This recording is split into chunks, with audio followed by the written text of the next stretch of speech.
Stories that made the headlines this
FM 89.3. 9:03. Weather. The Met Service is calling for fair and windy conditions this afternoon into tomorrow. Our high today will be 33 degrees. Our low tonight, a pleasant 24. Get out there and enjoy your Saturday, and be sure to bring Money FM 89.3 right along with you.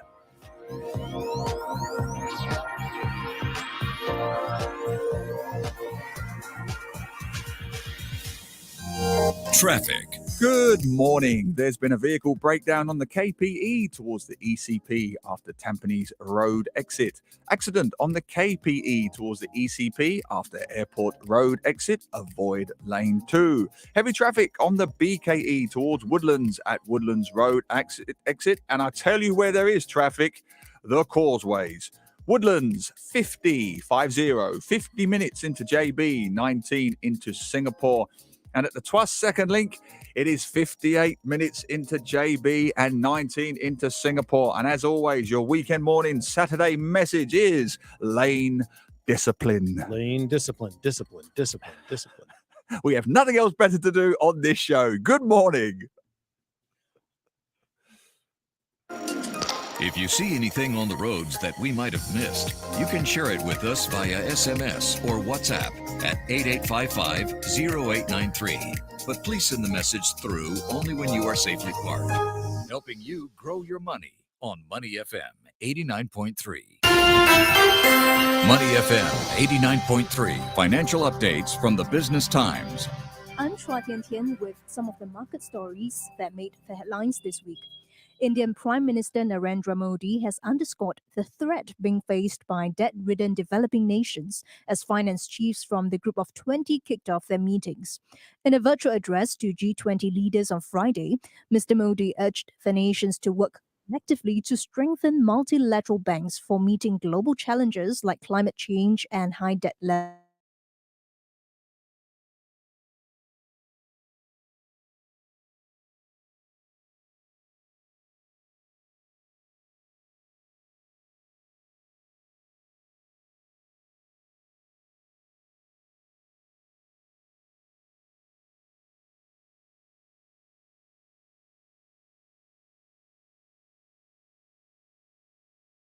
December's revised 2.6% fall.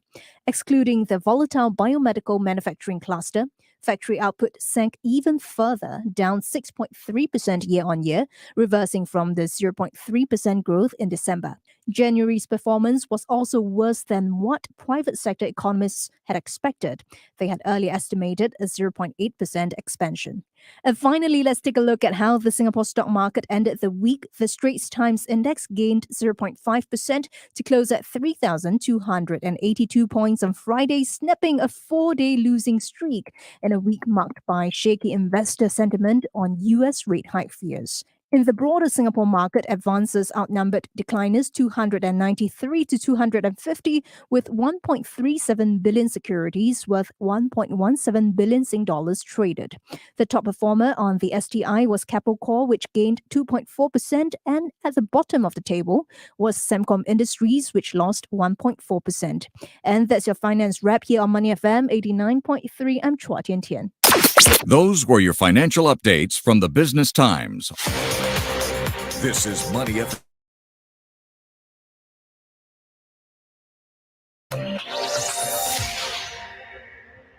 Saturday morning, only on Money FM 89.3. Good morning, everybody. Welcome to Saturday Mornings with Glenn and Neil. So glad to have you here on this 25th of February, the last Saturday for us in the month of February. Neil, good morning, sir. How you doing? We're in the lobby studio here at SPH Center, 1000 Toa Road.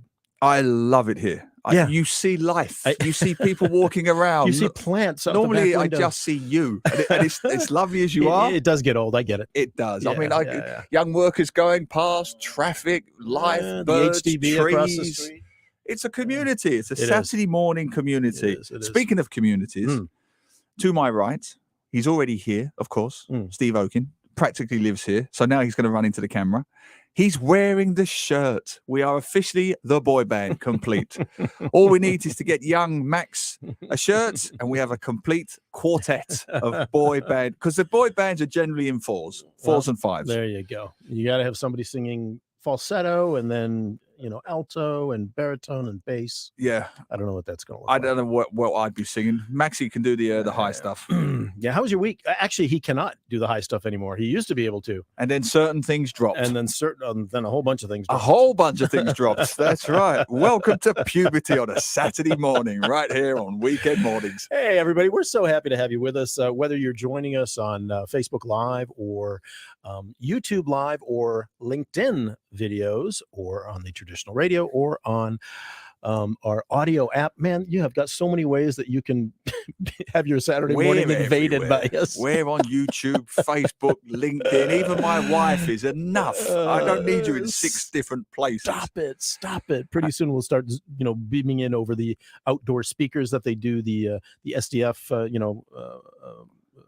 the sirens on. Yeah. Well, let's see if we can get hooked into those. Well, I mean, I'm already, as you know, I'm already everywhere. This week, right? I went to a school this week, and one of the children said to me, I saw you I'm on this video that plays on a loop and has done for about 4 or 5 years. At the library. Correct. Yeah. So at every major library in the country, Orchard, Sengkang, Bedok, that has the big LCD screens, they alternate videos. And there's one of me and my daughter. My daughter was about 7 at the time, which tells you It's been a while. So people say, you must be so rich. Folks. People have no idea how it works in this country, do they? Just because I'm Angmo, don't think I didn't do national service. This is my version of national service. Yeah. It's played a million times. And there's a shop right beside the library at Sengkang. Yeah. One of those party shops, the N something, 3 initials. They sell party gifts and so on. The auntie, it's a running joke because she sees me literally 200 times a day. And when she sees me in the flesh, she's like, Angmo, if I see you one more time, she's completely over me. After all this, she doesn't even use your name. You're just Angmo to her. Of course. Yeah, I'm the Angmo of Sengkang. I want to give a shout out to our lovely viewers and listeners. Kelly Teo has already given me and young Max beside me 17 heart attacks when she said she couldn't hear us. So Max and I are frantically running around, and then the lovely Kelly says, "Oh, sorry, it's my setting problem." No problem, Kelly. Thank you for the heart attacks. It's all good. Yeah. Aloysius. Hello, Aloysius. Aloysius and Athanasios, good morning. Don Pierce joining us from Indonesia. Aloysius is in Indonesia. Oh, Aloysius is in Indonesia. And he's watching us or listening to us from Google Home. There you go. We're everywhere. Had no idea it was even possible. There you go. You can. My daughter does that. She does the whole, "Hey, Google, play Money FM." Yeah. She never has said that once in her life. But you can do that. I forget the exact day, but Don Pierce will be joining us in the studio next month. Nice. Yeah, he'll be back in town in Singapore. He's a regular. I'm looking forward to having him come and talk to us about some Washington stuff. And for the benefit of our newcomers, just tell us what Don does in the US. Oh, well, he's doing a lot of security, right? Security consulting. Yeah, is his new job, but he worked in several government departments. Yeah, he has a government background. If I tell you, I have to kill you. Yeah, so that kind of thing. I won't do that. But I'm always hush hush. I'm always worried about the guy beside me. He's got a bit of John le Carre about him. He's a bit. He's a bit of a spook. And it probably doesn't help that this week I watched JFK again, the Oliver Stone movie. The Kevin Costner. I love it. Yeah, I just happened to go by that one. I happened to run by that one on the Netflix. I'm like, I got to watch that again because it's been years. Well, I'm setting this up now 6 months ahead of time. It'll be the 60th anniversary, won't it? In 1963. November, I believe. It was November, right? Okay. When JFK got assassinated. Right. Correct. Thank you. Yeah. I want to do something. I want to get an expert on from New Orleans, one of these guys who's written the books and all that. I mean, it's an ongoing conversation. I still cannot believe that one man with a 40 bolt action, whatever they call it, rifle, got those 3 shots off in 5.5 seconds from a 5th floor window against a moving vehicle from behind. Yeah, it's and look, I'm not a conspiracy theorist, but the Ford Commission, which was the commission that looked into the Warren Commission. The Warren Commission, but former President Ford was on it before he was president. Excuse me. But the Warren Commission. I mean, you read through that and you're like, this really suspends disbelief. Yeah. Anyway, I'm not going to start. They released a whole pushing that, but batch of new documents in December, January. A tranche, and it revealed almost nothing.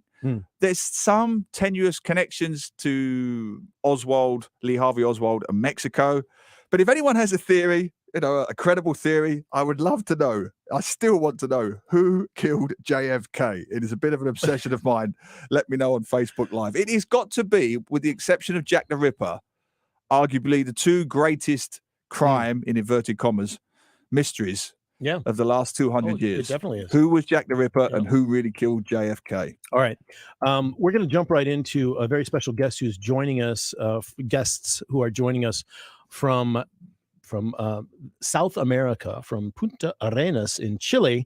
And we are welcoming on Professor Ben Horton, the director of the Earth Observatory in Singapore, and Fang Yi Tan, a PhD candidate at the Earth Observatory Singapore. Now, they were just in Antarctica. The South Pole is the first ever climate expedition to the South Pole from Singapore. Now, we think we have them on. Ben, can you hear me? I can hear you fine, Glenn. Can you hear me? Awesome. Yes, thank you so much. We weren't sure we knew you guys have had storms and connection issues and all that sort of stuff. So Ben is joining us, and correct me if I'm wrong, you are in Punta Arenas right now? No, we're not. We got delayed, so we're still in Antarctica. Oh, you are? Even better. Well, selfishly, from our perspective, that's much more exciting. So why are you delayed? Is it a weather thing? Is it what's going on? Yeah. Well, we had snowfall in Antarctica, which is, strange as it may seem, unusual for the summer season. It's normally it's the driest continent on the planet. Right. But we had quite a lot of snowfall, and this will make you laugh. The airport in Antarctica is closed because of ice on the runway. Okay, we're laughing. Isn't that amazing? Isn't that amazing? Oh my gosh. Because they have no facilities at this airport. It's run by the Chilean Air Force. There's no facilities to clear ice off the runway. So we're stuck on our boat offshore of the airport waiting to fly to South America. But you couldn't be in a more beautiful part of the world. Well, we're going to get into that in just a minute. And let me just tell our audience real quick, you're just finishing up a 10-day expedition where you're conducting a range of research activities, looking at different objectives, ice core drilling, understanding past temperatures, current rate of melt, sampling the deep water to analyze carbon and pollutants, etc. So you are doing a real exploration to try to add to our knowledge about the climate and its changing ways. Anything else you want to add to that before we talk a little bit more specifically about what you guys have been up to?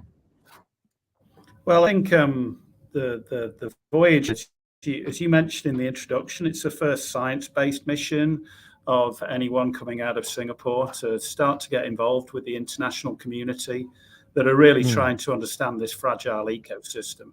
So we're doing some science on the atmosphere, on the oceans, and on the ice sheets. But then just as important... Still there? Ben's on a satellite phone, so we're hoping that the satellite connection, I think. So we're hoping that he comes back. He's drifted out momentarily. Yeah, he may come in and out at any time. This is live radio, and he is calling in live on a satellite phone from Antarctica, where they are snowed in because there is ice on the runway.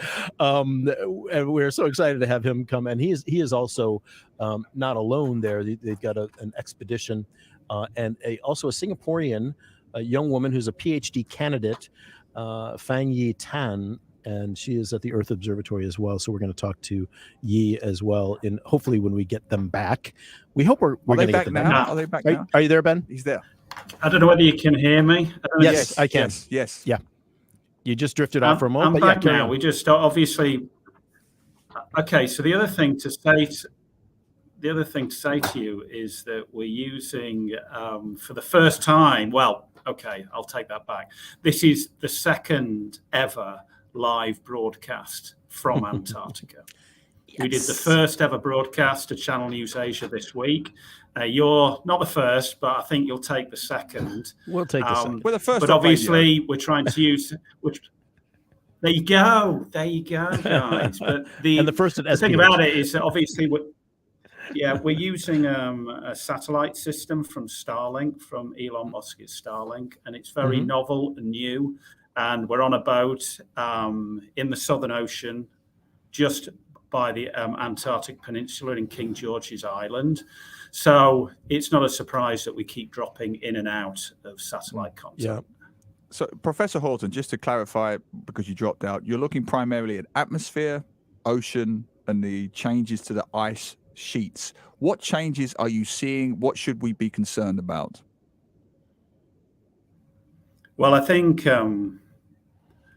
this is my first trip to Antarctica.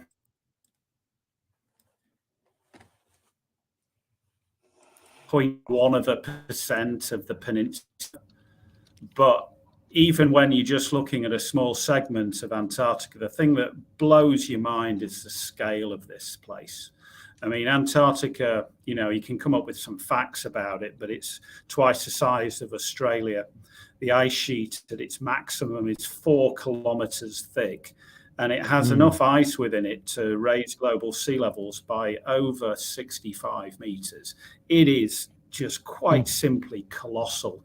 And when you're here, you just feel so small in awe of this continent. And so I think one of the things that we're really trying to do, apart from the science, and we're doing some quite novel science here, but it's also just try to communicate how important it is to everywhere in the world to protect this environment, because the consequences of a collapsing...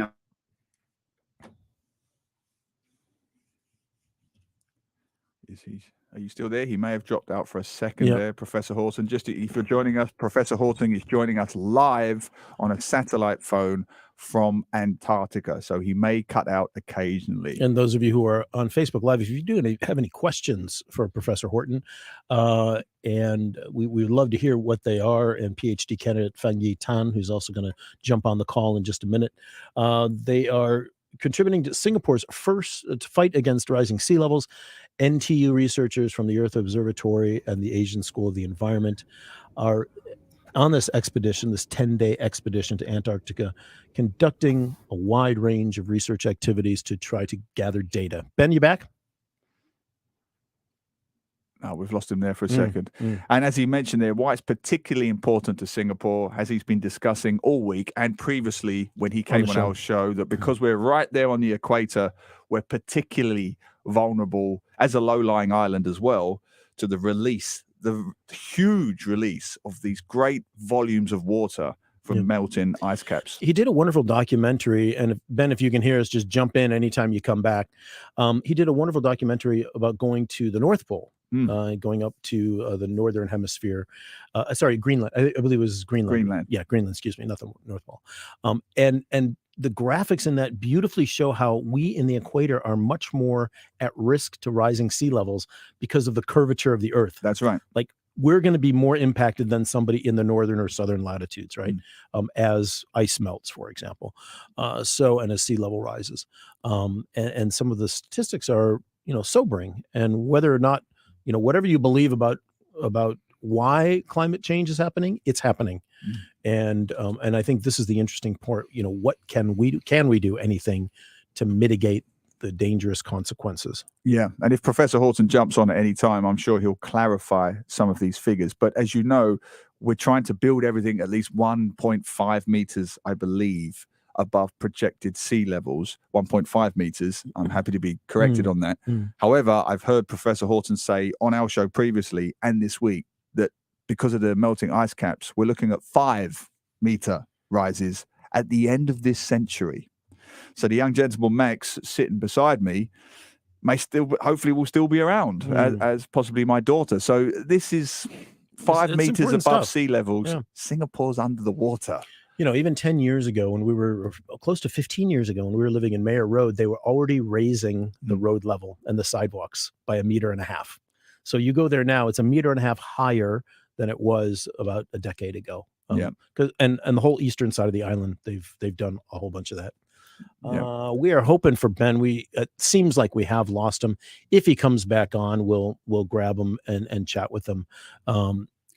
Second ever call. Looks like he's coming back now. Hopefully he's reconnected. Ben, can you hear us now? Yeah, I can hear you guys. Yeah, good. I'll tell you what, Ben, we won't interrupt you anymore. Just tell us what you're doing, what you found, and we won't interrupt anymore in case you get cut off.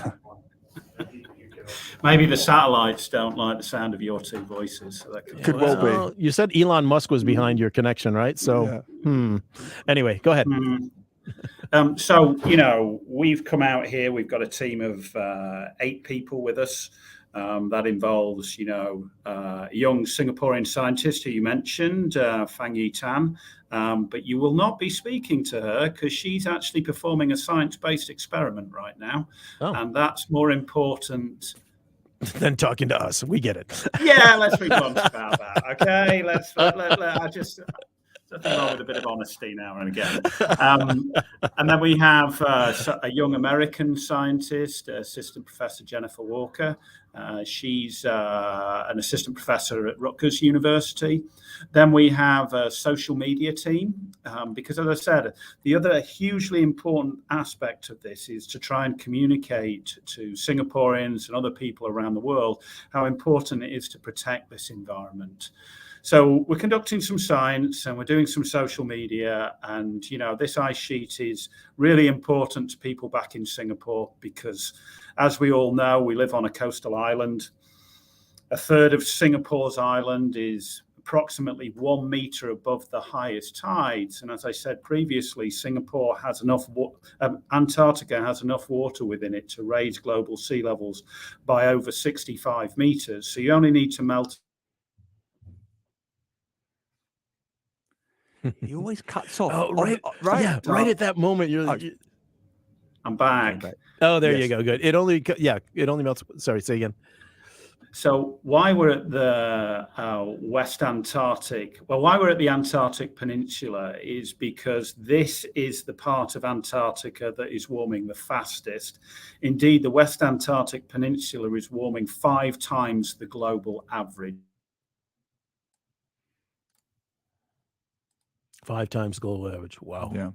And That's as you massive. mentioned there, just to reiterate what we were talking about, Singapore is one of the most vulnerable countries, being so low lying and on the equator. Well, some of the Pacific Islands are already inundated, and many communities are already.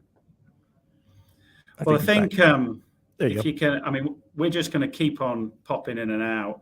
But Yep. I mean, I think what we need to. Yep. It's always when we're on the edge of our seat. What we need to think about is what we need to think about is we take our communication for granted, don't we? And there are certain places in the world you still cannot easily communicate from, and he is in one of them. He's in Antarctica doing sterling work on behalf of Singapore on a ship. First expedition, a Singapore launched expedition to look at and analyze the melting ice caps and the consequences, dire consequences, let's be very frank about it, for Singapore as a low-lying island on the equator. Okay, Ben. Okay, I'm back again. Great. Nothing like keeping you on the edge of your seats. Hey, guys. We are, absolutely. Yeah. Well, I mean, I think, okay, so some of the things that we're looking at is we're looking at or trying to better understand what's called the doomsday.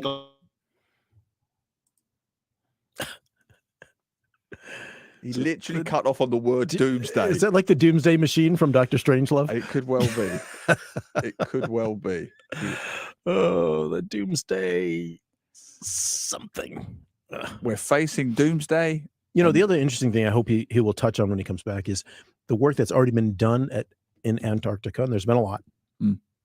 What is their contribution? How is it furthering that work? Yeah. How is it different? How is it adding on to it? Because I know a lot of times the scientists will share that data and information that they all, trying to make a bigger picture. Well, that's the positive based upon what I've watched and read about Professor Horton and others. It's this global, it's one of the few times at the moment, you could argue, in geopolitics where there is a global collaborative effort to do something about the doomsday that we're facing. He's gone at the moment, so hopefully he'll come back a little later. But if you are just joining us, we were talking to Professor Ben Horton, the director at the Earth Observatory of Singapore, live via satellite phone from a ship in the Antarctic, where he's been conducting research, science on the melting ice caps, melting ice sheets, and the repercussions, very serious repercussions for a low-lying island like Singapore. Yeah. He's gone. He's gone. He's gone completely. He's gone. Okay. We may just have to move on because unfortunately it looks like that his connection is not very stable.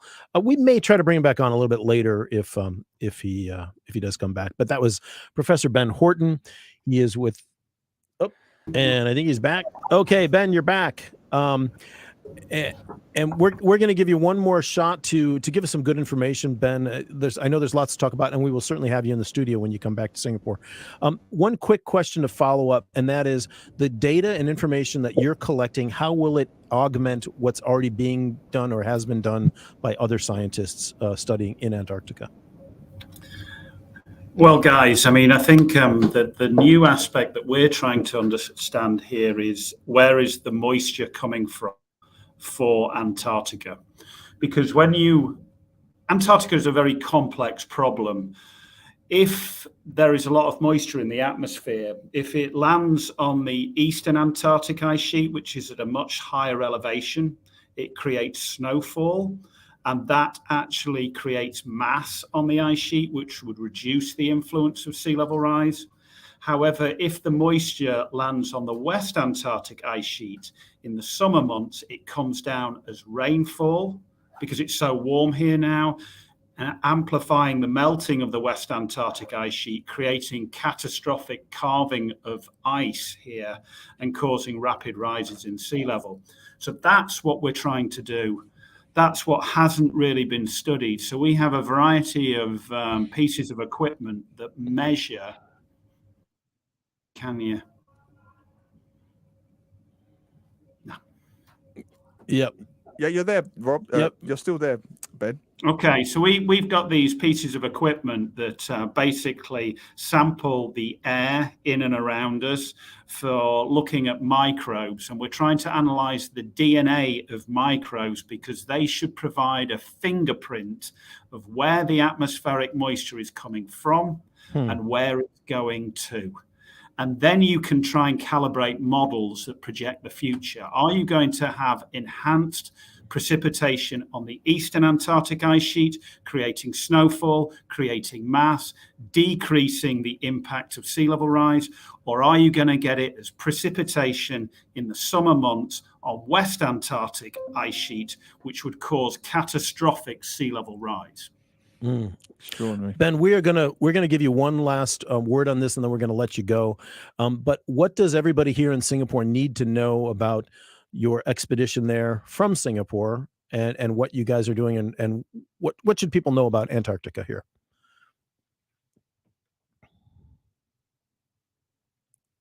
And it looks like we lost him just on the final question. If he's still there, You there, Ben? no, I think we lost him.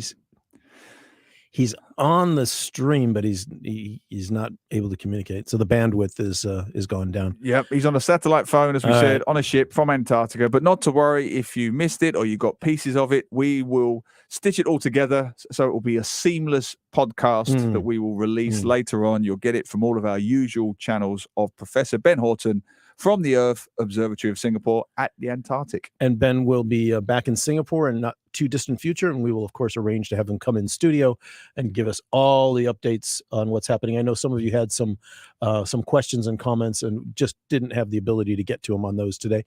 Well, remember those, and we'll talk to him when he comes in the studio.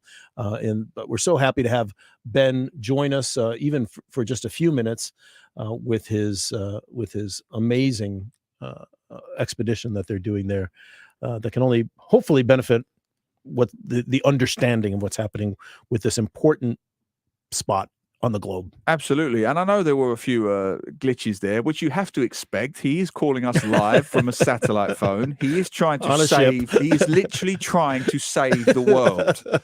So I think a few tech glitches we can live with. Oh, it's just what it is. Okay. Anyway, we're going to move on, folks. We're going to take a quick break here and then back with Steve Oken and our international news review. Stay with us right here on Saturday mornings, Money FM. Wide World on Money FM 80.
Good morning. There's an obstacle on the PIE towards Twas after Thompson Road exit. Avoid lane 3. An accident on the KPE towards the ECP after Airport Road exit. Avoid lane 2.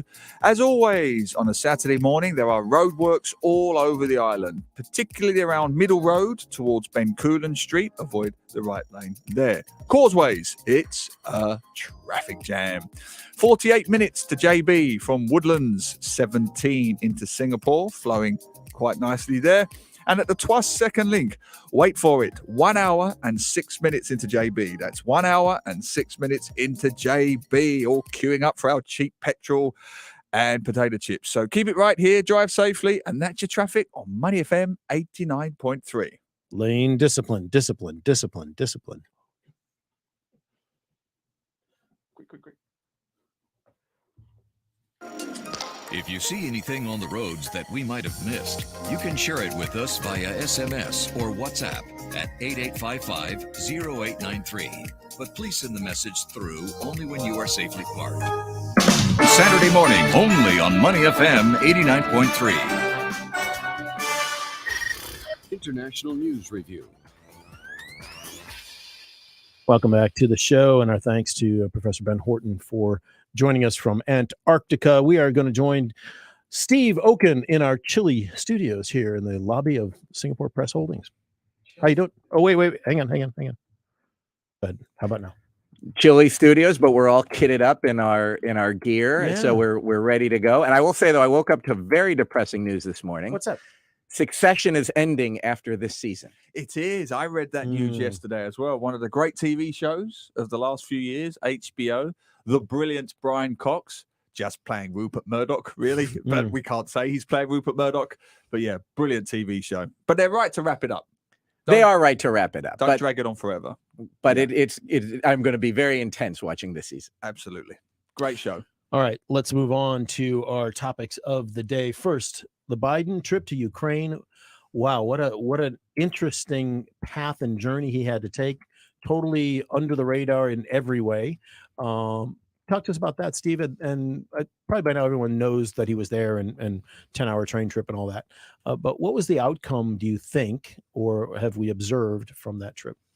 Well, we don't know what the outcome, because this could go down from a U.S. presidential perspective as a historic event that people will remember forever. It could be in the pantheon with Ronald Reagan, at the Berlin Wall saying, Mr. Gorbachev, tear down this wall.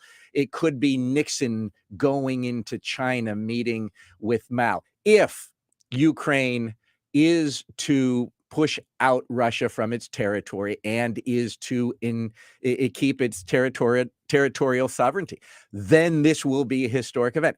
If, on the other hand, that the war drags on for years and years and years, and there is no successful conclusion from a Western, Ukrainian, Singaporean, Japanese perspective, then this will be a great photo op, a sense of daring by President Biden, but did it make a difference? And so history will tell. Well, that's exactly the point you make there, Steve. On the same or the same week, at least, of course, China President Xi Jinping makes the announcement that we should have peace talks, which infer that I'm assuming it infers that existing boundaries are recognized, and there is only talk at this stage, speculation, that at some point China may align with Russia a little more closely. So does it seem, therefore, we're further away from this war ending than ever? The platitudinous peace plan. There you go. That is how The Economist described it. And I just thought, Neil, that you would love that alliteration. I do like a bit of alliteration on a Saturday morning. Platitudinous, such a Neil Humphreys word. I mean, look, it's a 12-point blueprint. Point 1 says respect the sovereignty of all countries. And as Secretary of State Blinken said, well, just stop right there. You don't need any other points like all of this, platitudes of abandon Cold War mentality, stop unilateral sanctions. No, you need to get Russia out of Ukraine. Russia controls 20% of Ukraine right now. And until that ends, because right now, Ukraine is going to decide when they are going to settle. It's not going to work. And so we really aren't any further along with this 12-point peace plan that China put forth. It's not credible, in part because of what's in it, and in part because of who made it. So we really aren't any closer to the end than we were before it came out. Let's be fair, though, and let me devil's advocate this. Yeah, we don't know. I mean, we know the points in the thing. We haven't seen what the reaction has been, if any, from from Putin, for example. We don't know what's going on behind the scenes in terms of the reasons why China is doing this. But if there is somebody at this moment that Russia will listen to, it's probably going to be China. So should this be given a chance to develop? I think it absolutely should be. If there is a way that there can be some sort of peace talks happening. Now, we don't know what the outcome would be or what the rules of the engagement would be for that. But I say, hey, let's give it a chance. Look, Glenn, I think it's ridiculous to say that you can have someone broker a peace deal that only talks to one side. It has been a year. Of course. Xi Jinping has never talked to President Zelensky. So, of course, you can have a brokered peace agreement. You could have a country like Turkey do it. You can have, other countries, maybe India, maybe a country like India could do it. Turkey's seem to indicate that it has some ability to do so, that it has relations on both sides. But for China to say they are going to broker a peace plan is not credible. It's no more credible than the United States right now saying that it is going to broker a peace plan, because both the United States and China have set out their positions on this. Well, let's and also remember, they haven't said they're going to. They're just offering to try to be a go-between, which has neither been accepted nor rejected at this point. So, I mean, we still have a way to go on this plan, which has just come out a couple of days ago. I don't think we have anywhere to go on this plan, because it isn't setting forth something where Ukraine is going to buy into it. And if anything, you see China trying to have it both ways. China's trying to say, we're going to present ourselves publicly as neutral and seeking peace. At the same time, they've completely taken up Russia's narrative of the war. They don't call it a war. They call it a special military operation. They've been providing non-lethal support. And now, from everything that the U.S. has put forth, they're contemplating lethal support. If that happens, if China is to put lethal support for the Russians in their battle with Ukraine, and German newspapers have put forth how they are thinking about doing that right now, it is going to be much more worse, because you're going to see sanctions not just against Russia, but against China as well. And I don't think we're any further along to solving this than we were before China put forth this plan. And just to be even more depressing, I was reading this week, of course, that the sanctions are no longer hurting Russia with quite the intensity that we hope, because they're still dealing openly with China, as you mentioned, with India and with Turkey. Of course, there is an argument that the sanctions are hurting the Western nations more. They're certainly hurting the UK supply chains. Germany is quite, is dependent on, to a large degree, on its energy supply from Russia.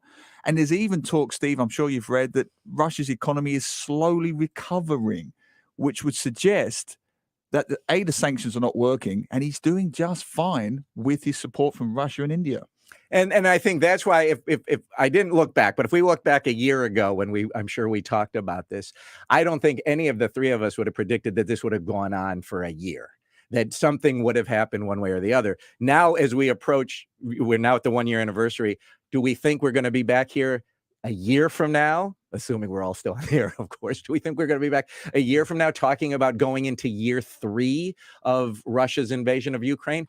I think probably we would say it is still going to be going on, because China is buying all of that discounted Russian gas and oil. Yep. So China's benefiting from the sanctions because the price of Russian gas and oil goes down. China's buying it, and so that's helping China. And then there's reports that China is then selling the excess oil into Europe and making a profit on it. And so it isn't getting any better, as sanctions aren't working as people thought they might have. There was another article, a Guardian, among others, that talked about, is this conflict realigning a new world order? And you saw the article, Steve, and are familiar with it. What's your take on, first of all, is that happening? What is it? what would that new world order be, and is it bound to happen? Well, kind of think about it three ways. So there's the existing rules-based international system that was certainly, the architects were the United States, Britain, France, coming out of in post-war and into the 70s and 80s. So that's the existing world order. Putin is an arsonist. He just wants to burn that world order down. Xi Jinping thinks of himself more as an architect to design a new world order. And that's the question is, are we going to maintain this international rules-based system under the rules that exist today? Are we going to just have no rules whatsoever, which is what really Putin wants? And when you say we're not going to respect the sovereignty of any country, that's the whole basis upon a rules-based order. That's the foundation. It's why countries like Singapore have sanctioned Russia outside of the UN. And then you have China saying, let's have a different system. Let's revise the existing order. Let's craft a new one. And we want to be the center of that new one. That's what's playing out right now. And it is a very, it's a very difficult and tenuous time to try and read what's going to happen next. What's going to happen to the World Trade Organization?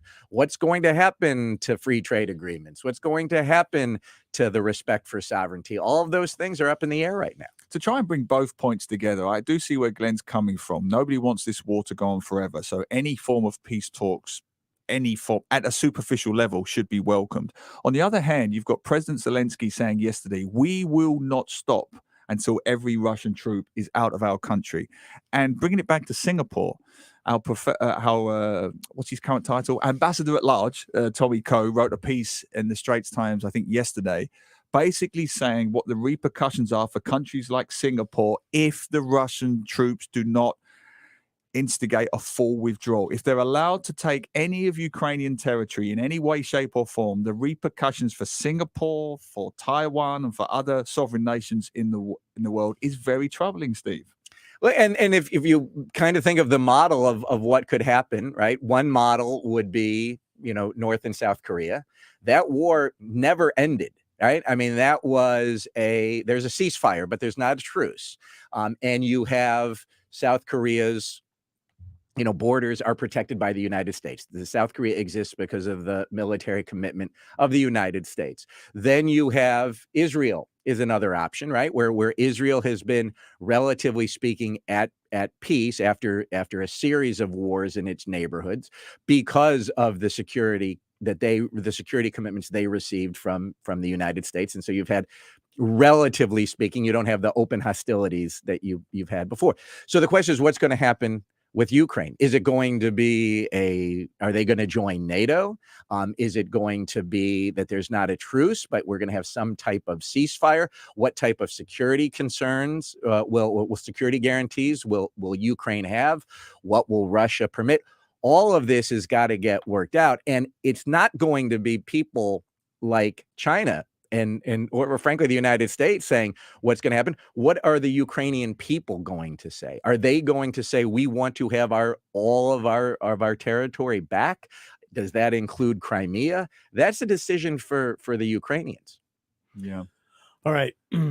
Let's track that one. Keep moving on. The next topic is going to be about the Hong Kong Singapore price war. Yeah. And what's happening with the prices of a variety of things, but not the least of which is real estate. Where are we at on the price war between the two now that Hong Kong is reopening? And some people are actually going back to Hong Kong and because it's finally coming out of their COVID, but there's still a lot of other issues. Look, the headline of the FT this week was Singapore's soaring expat rents undermine the bid to oust Hong Kong as a finance hub. I think that is categorically incorrect. I don't think that the soaring expat rents have anything to do with financial services wanting to come to Singapore to set up their operations. What is driving the financial services to come here is what has happened in Hong Kong. It is that Hong Kong is now just another Chinese city. It's, as one of my friends says, it's now a suburb of Shenzhen, right? That is what Hong Kong is. So there are reasons to be in Hong Kong, but you are not going to be there for a lot of businesses because it is now a Chinese city. You have to worry about the national security law. You have to worry about sanctions that have gone on against the Hong Kong leaders because of what they have done in terms of the democracy activists and who they have thrown in jail and that they're not respecting human rights. That doesn't change because rents in Singapore are skyrocketing. So the Singapore versus Hong Kong to be a financial hub has nothing to do with the fact that rents are going up, because that doesn't change anything about what's happened in Hong Kong. It absolutely impacts a lot of people. We know people who have left or are leaving Singapore because they can't afford the rent anymore, and they're going to go be a virtual nomad in Bali and then fly in and out when they need to.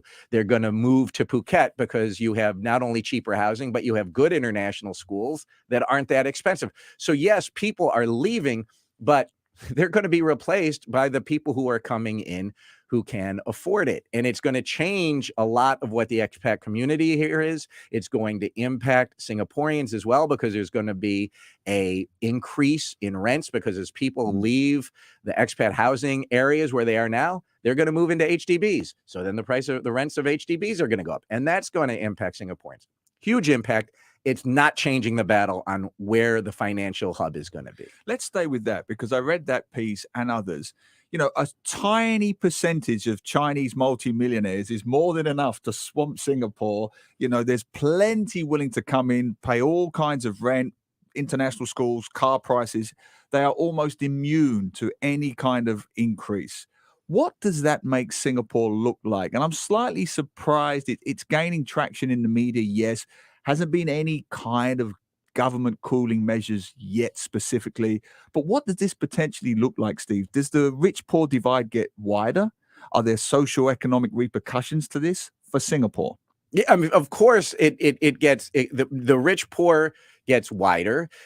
It also means that the expats here and Singaporeans alike who are paying more of their disposable income towards rent, it means they're going to be spending less in other areas like restaurants or activities for their kids. Now, of course, no one's going to stop the tutoring here because everybody, it doesn't matter whether an expat or a Singaporean, right? I see Max putting his head down. I'm sure he gets tons of tuition.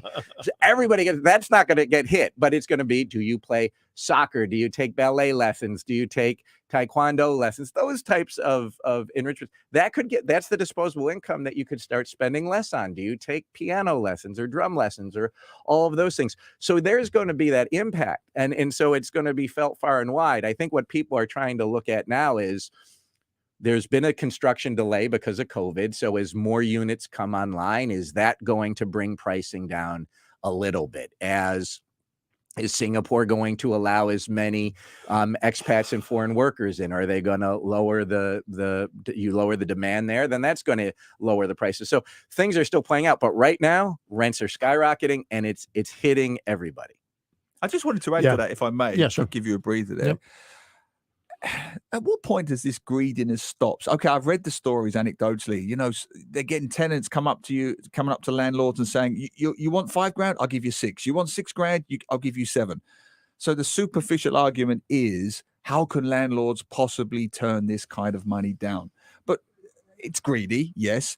But there has to be repercussions there, right? Because unless the landlords are spending all that money back into the Singaporean community, it's going to trickle down and affect everybody, from the nurses to the manual laborers. Everybody rents something somewhere, right? Right. No, I mean, I don't know. I mean, is this a problem of greed of landlords? Why shouldn't the landlords be able to get the market price for their property? When prices are going down, do people say, oh, the landlord should, the landlord shouldn't, that impacts the landlords. They have to pay. Should the landlord say, no, you have to pay more because it's unfair to me. You're asking for too low. No, you say that's what the market is. I'm going to pay you that. There was in this FT story, a woman named Emma, her rent in Sentosa went from $7,000 to $14,000. And she said when they tried to negotiate, the landlord said, well, just go look in other suburbs. So what is the landlord supposed to say? Oh, I feel really bad for you. I'm going to take less money myself because your business and your employer isn't making up the difference. I don't have sympathy, for that argument. But it's not like the cost of living has doubled, right? Usually you expect a decent increase, a 2-3% cost of living increase every year. And that's where I have trouble with the whole rent increase thing, because it's just a money grab.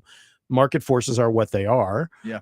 But it's not like landlords have to raise their rents that much. They don't greed. have to. Pure and simple. They could raise it a greed. couple grand or whatever. As I mentioned in previous shows, my landlord was amazingly reasonable. We had a good discussion. He decided it was better to keep me in the apartment for 2 more years than to have to go through all of the changes and all that. So, well, hey, Neil, I'm sure you know where the phrase "greed is good" comes from. Gordon Gekko. Yeah, Wall Street. But they get the business isn't supposed to make as much money, and a landlord's a business. I mean, that's their investment property. They're not supposed to make as much.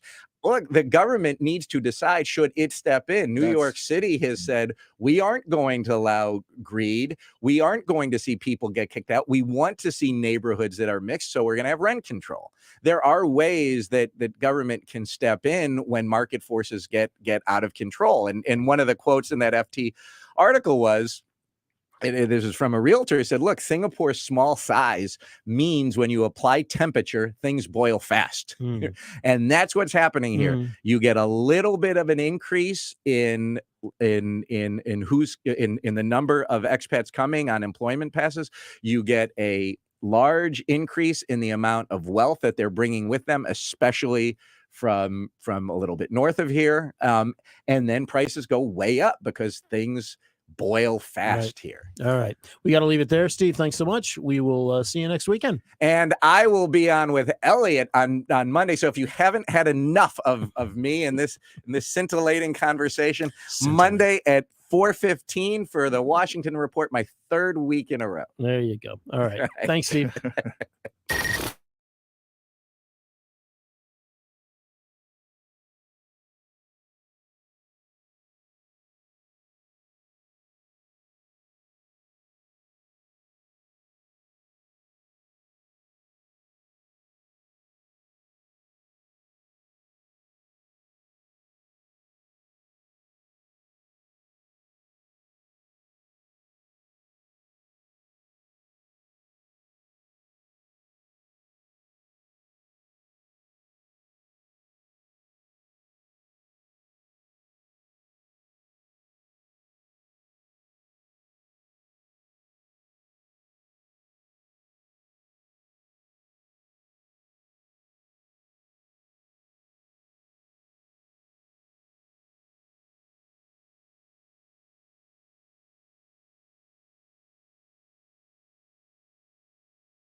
If you see anything on the roads that we might have missed, you can share it with us via SMS or WhatsApp at 8855-0893. But please send the message through only when you are safely parked.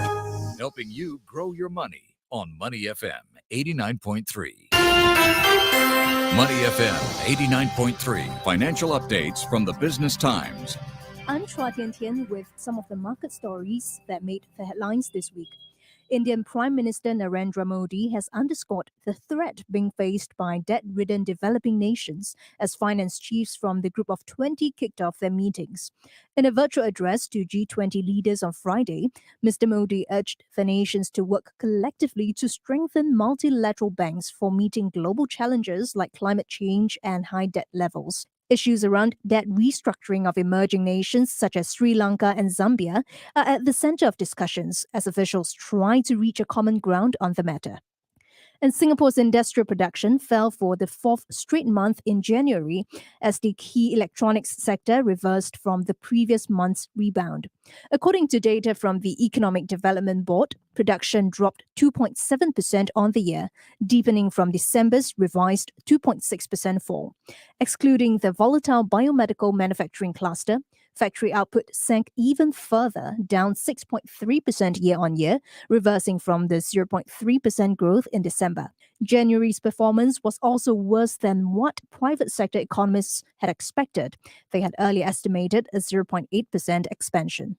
And finally, let's take a look at how the Singapore stock market ended the week. The Straits Times Index gained 0.5% to close at 3,282 points on Friday, snapping a 4-day losing streak in a week marked by shaky investor sentiment on US rate hike fears. In the broader Singapore market, advances outnumbered decliners 293 to 250, with 1.37 billion securities worth 1.17 billion Sing dollars traded. The top performer on the STI was Keppel Core, which gained 2.4%, and at the bottom of the table was Semcom Industries, which lost 1.4%. And that's your finance wrap here on Money FM 89.3. I'm Chua Tian Tian. Those were your financial updates from the Business Times. This is Money FM 89.3, Singapore's most influential radio station.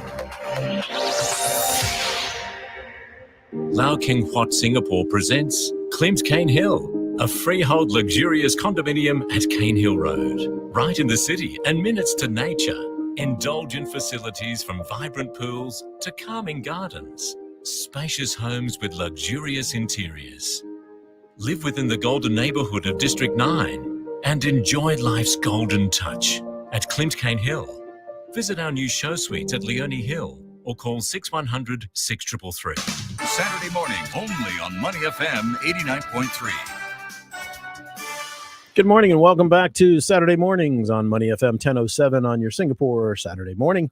Going to be a beautiful day, fair and windy all through the day, high 34. It's going to be a great day to be outside. Fantastic. I hope so. I hope to get outside at some point. I've been locked to the desk in the office for days now.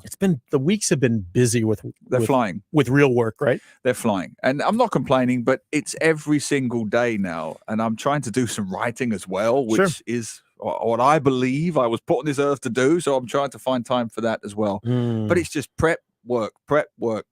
I'm sure it is for you as well. It is. It has been nonstop. And many of us, many business people that I've been talking to, we all seem to agree that because Chinese New Year was so early this year, that and the way the end of the January 1st holiday ended midweek, it really compressed. Like January is just gone. It's just non-existent for most people. And that's really compressed everything into February, March, and onward. Correct. But that's all right. Hey, it's good to have work. It's good to be working. And we are certainly happy to be here with you on Money FM 89.3 on StreamYard via...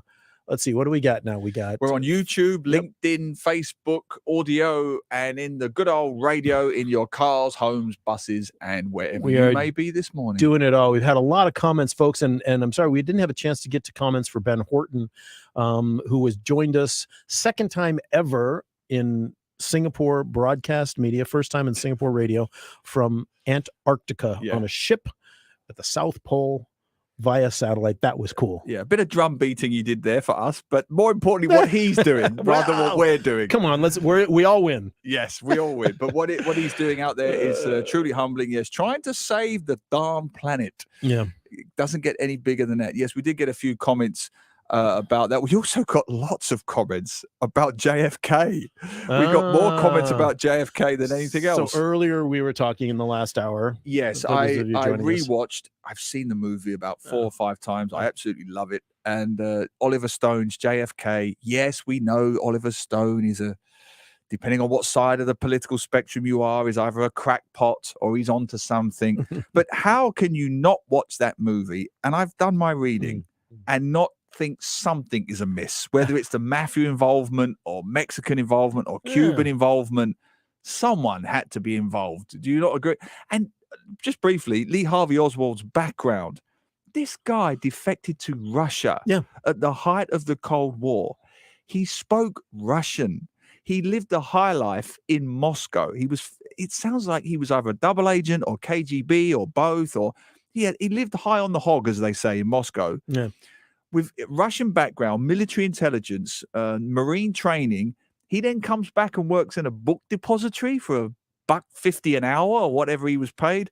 Something is not right here, is it? Well, and the theme or the meme or the theory about the mafia being involved because Jack Ruby, because JFK's brother Robert Kennedy was also the attorney general, and had stated and was starting to go after the mob to close down the mob. And after that, they saw that as a betrayal. It's so fascinating, American politics. They saw that as a betrayal because Daddy, who made the money through bootlegging lest we forget, the so-called Camelot royal family Joe of Kennedy, American politics, the money was financed by the bootlegging of the 20s. They supposedly helped get JFK elected with rigged ballots and so on. They went to the key states that were on a knife edge. And as you know, he only won the election from Nixon by a couple of 100,000 votes. It was really, really marginal. Nixon was very popular back in those days. Really marginal. Yeah. So then you've got that. And then to add it further, you've got the Bay of Pigs thing. Yeah. When anti-Castro rebels were being bankrolled. This is in the public domain by the CIA to get Castro out, to get big American business back in there, to get the casinos going. Of course, we all know there's a mafia element to that. And they believed they were betrayed by JFK, who didn't give them the full backing at Bay of Pigs. So let us know who you think killed JFK. Don Pierce has mentioned the Secret Service. Yeah. He's qualified. I'm not. He mentions the Secret Service. He mentions something about the guns that were used. Coming back to Neil, if you ever get to Dallas, there's a museum in the book depository building. I think you'll find it fascinating. Well, they do tours, don't they? Have you been to Dallas? Many times. I'm sure you have. But what's my geography? Were you ever living in that area or near that area? No. My brother lives near there, right? And nieces and nephews. My mom was living there. Oh, for wow! The last few years of her life. Yeah. Because that area is not that changed. The Dealey Plaza downtown, area. Yes. The rest of it's a big sprawl. But right. Yeah. The grassy knoll. So you could. They do tours, and you could see where the snipers were. I've been down the road. Yeah, I've been down really? in that area. Yeah. Wow. But second shooter, all that sort of stuff. Absolutely. The magic bullet theory. That's another thing we can talk about. But absolutely. Let's see. Rob, Oliver Stone's produced epic flicks like Platoon, JFK, W. The list goes on and on. He doesn't make movies for the money, but for the story that's under the gray lines of truth. He has no less than 30 people who have a go at him to make the movie. Yeah, and that's true. And Rob brings out the point of that you brought up, Neil. Some people absolutely love the guy's films and think he's right on the money, and others think he's lefty and crazy. But I do think the quality of the film is always great. I'm going to find a review and I'm going to post it on Facebook Live. Roger Ebert wrote, one of the great movie critics of the 21st century, Roger Ebert. Yeah. He wrote this from Chicago. He was indeed. Yeah. He worked there, didn't he? The Tribune. He sure did. Yeah. Siskel and Ebert had a famous movie review show. But anyway, sorry. And I still miss Roger Ebert to this day because I had this little routine. I'd watch the movie, go home, and see what Roger. Anybody who loves movies, it's all kept in a library at the rogerebert.com website. Every review he's ever written. And I read again this week. What he wrote about JFK is extraordinary. He says the conspiracy theory, whether you believe it or don't believe it, is irrelevant. What Oliver Stone does beautifully is he captures the feeling of Americans, that something isn't right. You can choose to believe whether it was Cubans, mafia, Secret Service, but something isn't right. Something is off. Something just doesn't add up. That's what he conveys. And as a masterpiece in editing, in soundtrack, the music that John Williams gives it, that militaristic drum beat music, very rhythmic, repetitive, suspense building. I think the movie isn't, whether you agree or disagree is irrelevant. I think the movie is an absolute masterpiece. I really do. Don't hold back. A masterpiece. One of the, honestly, it's a 5-star movies. It's one of my favorite movies. You've inspired me to read it, to watch it again, because I did see it online just the other night when I was looking for something else to watch, and I didn't watch it because it's long, but I will get back to it. And Don Pierce agrees. He said yes with an exclamation mark. So thank you, Don. And Don would know because he's in the security world of the US. Don knows. Don knows. Don's got more posts on here today than anybody else added up together. Don, what's going on, man? Nothing else. And he also made reference to the China, India, Turkey triumvirate, if you like. It is a little worrying, Glenn, isn't it? I mean, you try not to be all nihilistic and existential on a Saturday morning, but I try to have these conversations with my daughter, and I can already hear people saying, oh, that must be fun. But in simplistic terms, I try to explain what's happening in the world geopolitically, and it is a little hard not to be downbeat. Hey, let's move on to some fun stuff that's happening around Singapore. Coming up in about 15 minutes time, we're going to talk about Sneakertopia. This is new, amazing exhibit at the Art Science Museum. We've got the co-founder and CEO of Sneakertopia going to be in the studio with us, along with our good friend Honor Harger, from the Vice President of Attractions at Marina Bay Sands. And we're going to talk about Sneakertopia. They're celebrating footwear, like the basketball shoes and stuff like that. Massive investment, massive money, massive culture, everything. As I was saying to you off air, you can't underestimate how big a side hustle industry this is becoming in Singapore. I got a good friend of mine, who may be listening. Her son is only a little older than Max. He's about 16, 17. He is trading these shoes, these sneakers, limited edition. He'll buy them from their country of origin, and he'll post them up on Carousel or whatever. And he makes sometimes $100, $200 on one pair of limited edition. He's going to retire trainers. Way before we will. Right? I mean, these teenagers, they're all over this. This sneakers. Listen to me, the American trainers, as I call them. This industry is huge. Yeah. Well, we're gonna have in about 15 minutes time, we're gonna have Sneakertopia, Steve Harris, the CEO of Sneakertopia, and Honor Harger, who is the VP of Attractions at Marina Bay Sands. All right, let's get on to our next thing now, which is great news. After nearly 4 years, the Peranakan Museum is reopened. I love that museum. Peranakan culture, really, you can say the true Singapore culture. Like one of the things that's really only truly Singaporean, and not really anywhere else other than a bit in Malaysia. I'm glad you qualified it. Yeah, at of the course. End. There is. But for Singapore's heritage and culture, Peranakan culture really is huge. The clothes, the cuisine, the 100%. Yeah, 100%. And we are going to go right now to Clement On, who is the Deputy Director of Curatorial and Research at the Asian Civilizations Museum and the Peranakan Museum. He is joining us live from... Oh, there you are. Hey, Clement, how you doing? Good morning, Glenn. Good morning, Neil. Good morning, Clement. How are you? Thank you for joining us. What looks like you are live from the museum. Would that be correct? Absolutely right. Yeah. Okay, Clement, the museum is reopened. What happened in the past 4 years? What were you guys working on that took 4 years to get us back to where we are today?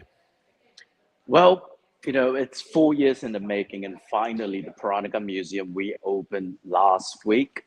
What the visitors are expected to see is a brand new museum, 9 full galleries, and each floor is themed to a specific narrative.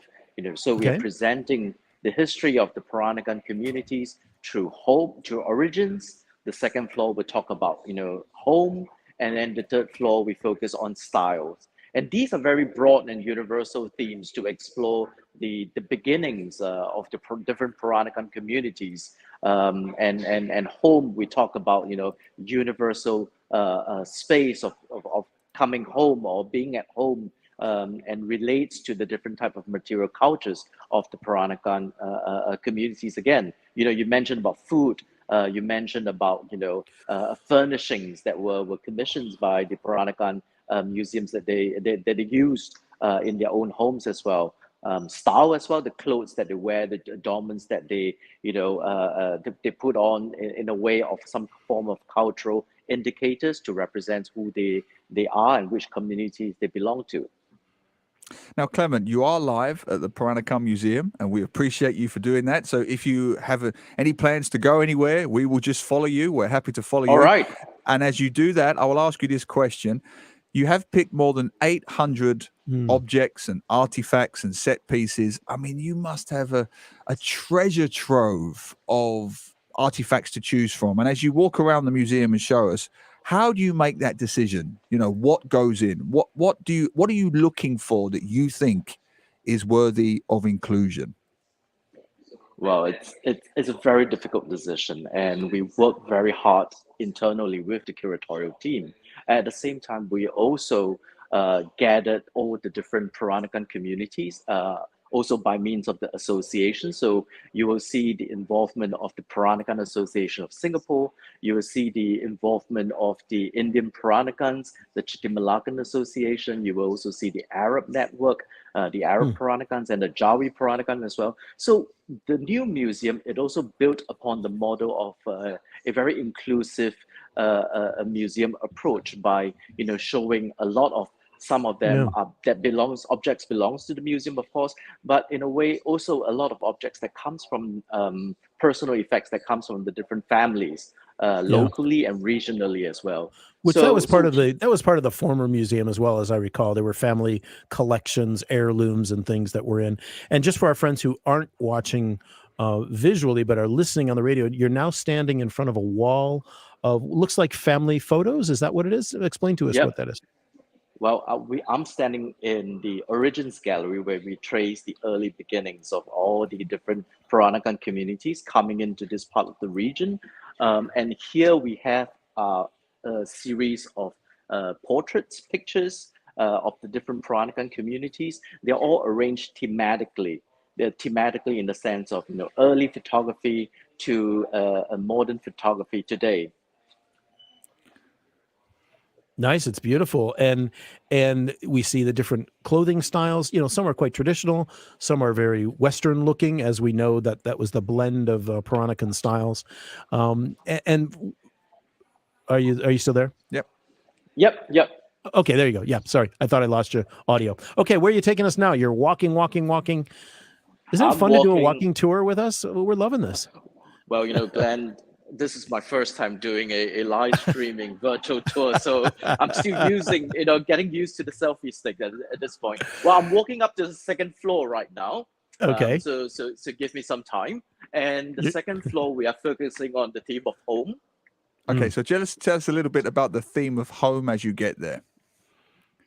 Well, I think, home is something that relates to all of us, whether you're Peranakan or not. What is the feeling of coming home? What is the feeling of being at home? And a lot of the objects in the collections were based on, I guess, home furnishings, very characteristic furniture that were used by the Peranakan families. And some of these furniture were also, I guess, integral to this part of the region, its culture. I mean, behind me, you see this pintu pagar. Basically, it means a fence door. I mean, it's gorgeous with its rich, beautiful, brown wood and gold gilding. That's amazing. And it's kind of, I guess, an architectural device that is very much familiar in this part of the region, where during the day, most families will open their front door, but they keep this fence door closed, partly, for good ventilation because of this, this region's climate. But at the same time, it also sort of gave some form of privacy. Can I ask you, Clement, where do you source these wonderful artifacts? I know you've had a wonderful response from the public. So is it all donations or do you purchase them? How and where do you find these wonderful, wonderful artifacts? Well, Neil, it's actually a mix of both. We do source Sometimes the families, different families come to offer us objects that they hope that the museum would be a great caretaker to preserve and show some of these objects and take them to the next generations of viewerships. And sometimes it's an outright gift that the family would like to offer this to the museum as well. So both. That's great. We're talking with Clement On, the Deputy Director of Curatorial and Research at the Asian Civilizations Museum and the Peranakan Museum. He's coming to us live with his selfie stick from the Peranakan Museum, just reopening now after 4 years of being closed, remodeled, revamped. And where are we off to now, Clement? Well, right now we are at the ceramics gallery. And in this ceramics gallery, we also focus on the food culture as well. One thing that is distinctively different from the previous Peranakan Museum, again, we focus not just on the Chinese Peranakan story, which today it becomes very popular. Most people, when they think about Peranakan, it's almost easy to think that Peranakan means Chinese Peranakan, but in fact, there are lots more to the community as well. And here we see that there are also over here you see export ceramics that were made for the Arab Peranakan from the Arab Peranakan communities as well, where we have borrowed some of these ceramics from the different families. There were Arab Peranakans? I thought it was just Malay Peranakans. Well, the Malay Peranakan, there are two different tiers, I guess. One group is the Arab Peranakans, who trace some of the ancestors from the Middle East. And then there was also the Malay Peranakan in the form of Jawi Peranakan as well. Fantastic. And I'm guessing you're still in the home section. Is that correct? Yes, absolutely. So can I ask you, as you take us around, so you pick those 3 key identities, which I think are fascinating. Origins, which you've showed us, home, where you are now, and then style, which I'm guessing we're going to get to at some point, hopefully. How did you pin down those 3 particular themes? What is it about those 3 themes that you thought was uniquely Peranakan? Well, origins, of course, we have to talk about the beginnings, how the different communities, the different ancestral cultures moved to this part of the region and then eventually settled down intermarried with some of the communities over here, and hence their descendants, which then came to be known as the Peranakan. Peranakan, the word in itself, just linguistically, it basically means local born. Fascinating. Nice. Where are we headed next? Well, we are heading next to the Style Gallery, if time permits. 3 minutes. Okay. And in this Style Gallery, basically you will see galleries that focus on fashion, batik, some of the beadwork, and jewelry as well. And I must just say, Clement, as you make your way there, you did a magnificent job there of running up those stairs effortlessly. I think this is the best one. We've had different museum tours before, but you're really doing an A1 job here, I've got to say. Didn't miss a step, didn't miss a beat. Didn't trip. Not out of breath. Fantastic. And do take care of yourself, because it's more important that you do this safely than show us the entire museum. So just to recap briefly, we've done origins, home, and now we're in style. Back to you, Clement. We're in style, as you can see from my back. They're beautiful clothing, they're beautiful batiks. You will see also beautiful beadwork and embroidery. That is all part of the Peranakan material culture. We probably are running out of time to show you the individual galleries, but that also show you, the amount of objects and the amount of galleries that we have, ready for the visitors to come in and see us in the museum. Brilliant. Well, I'm going to ask you one philosophical question to finish.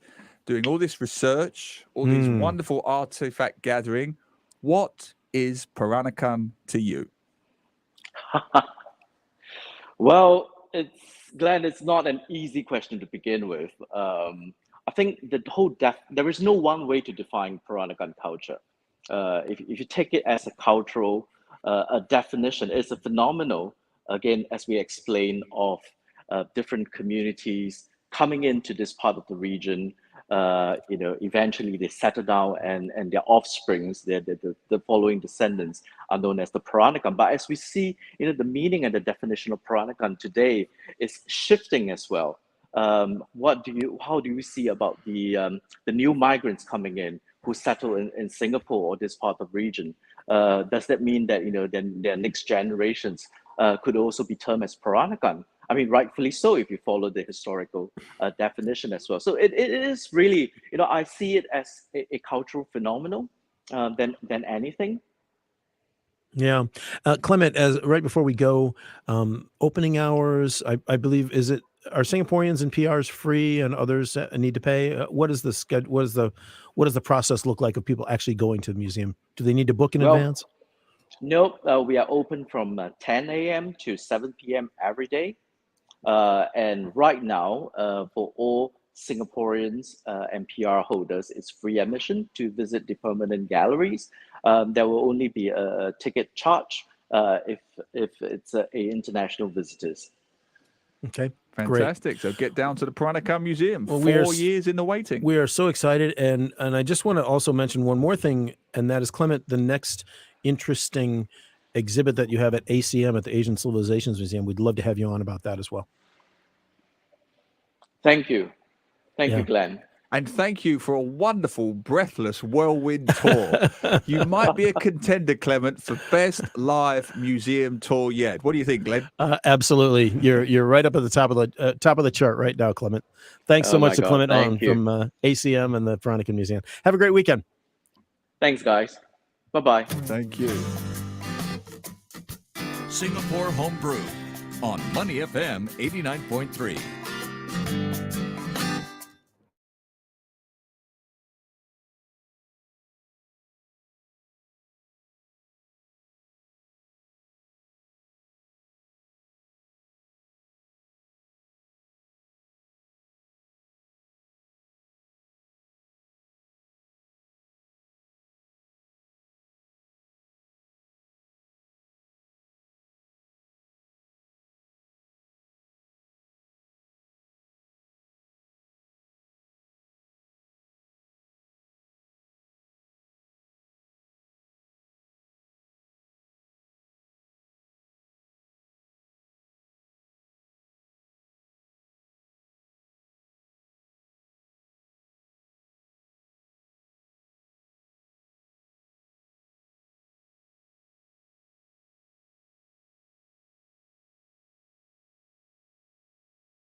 Saturday morning on Money FM 89.3. Traffic. And there's an obstacle on the AYE towards Tuas at Normanton Park entrance. Roadworks on Changi Road towards City after Francois Avenue.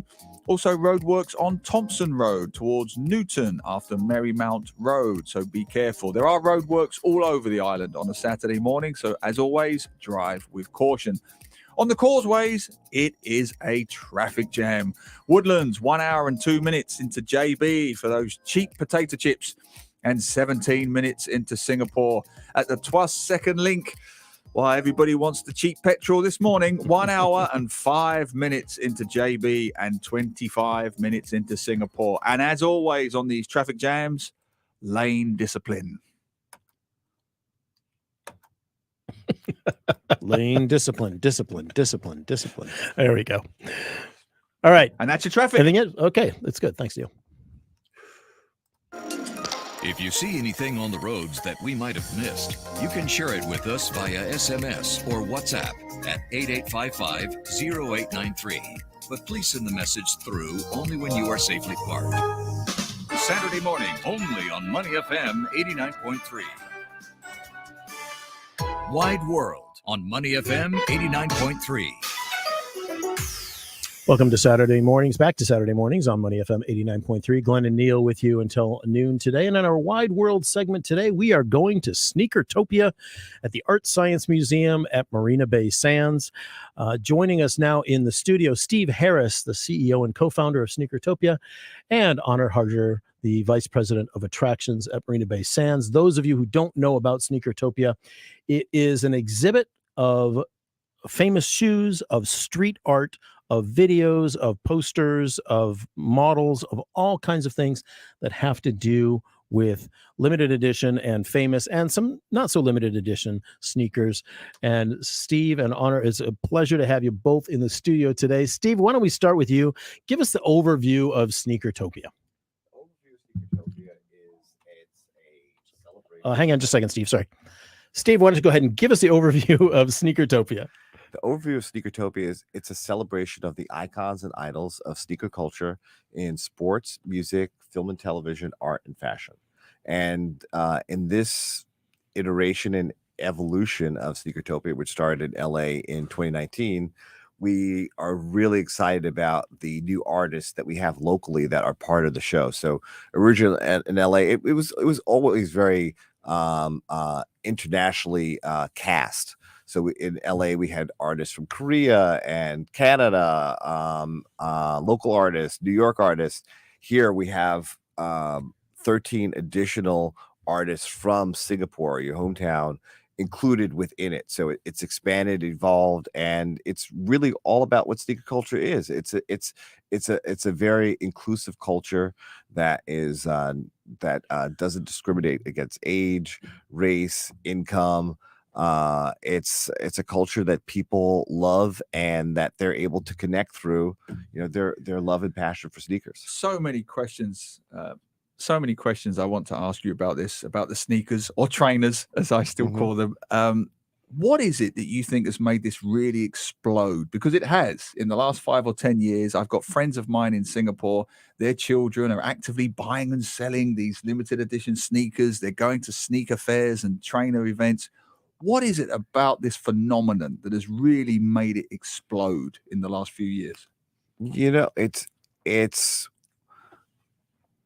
when you look at, the history of sneakers, which has been around about 150, 170 years, and in the evolution of the explosion that you're referencing, it's always evolving. Like when I was younger, people didn't buy, sell, and trade sneakers.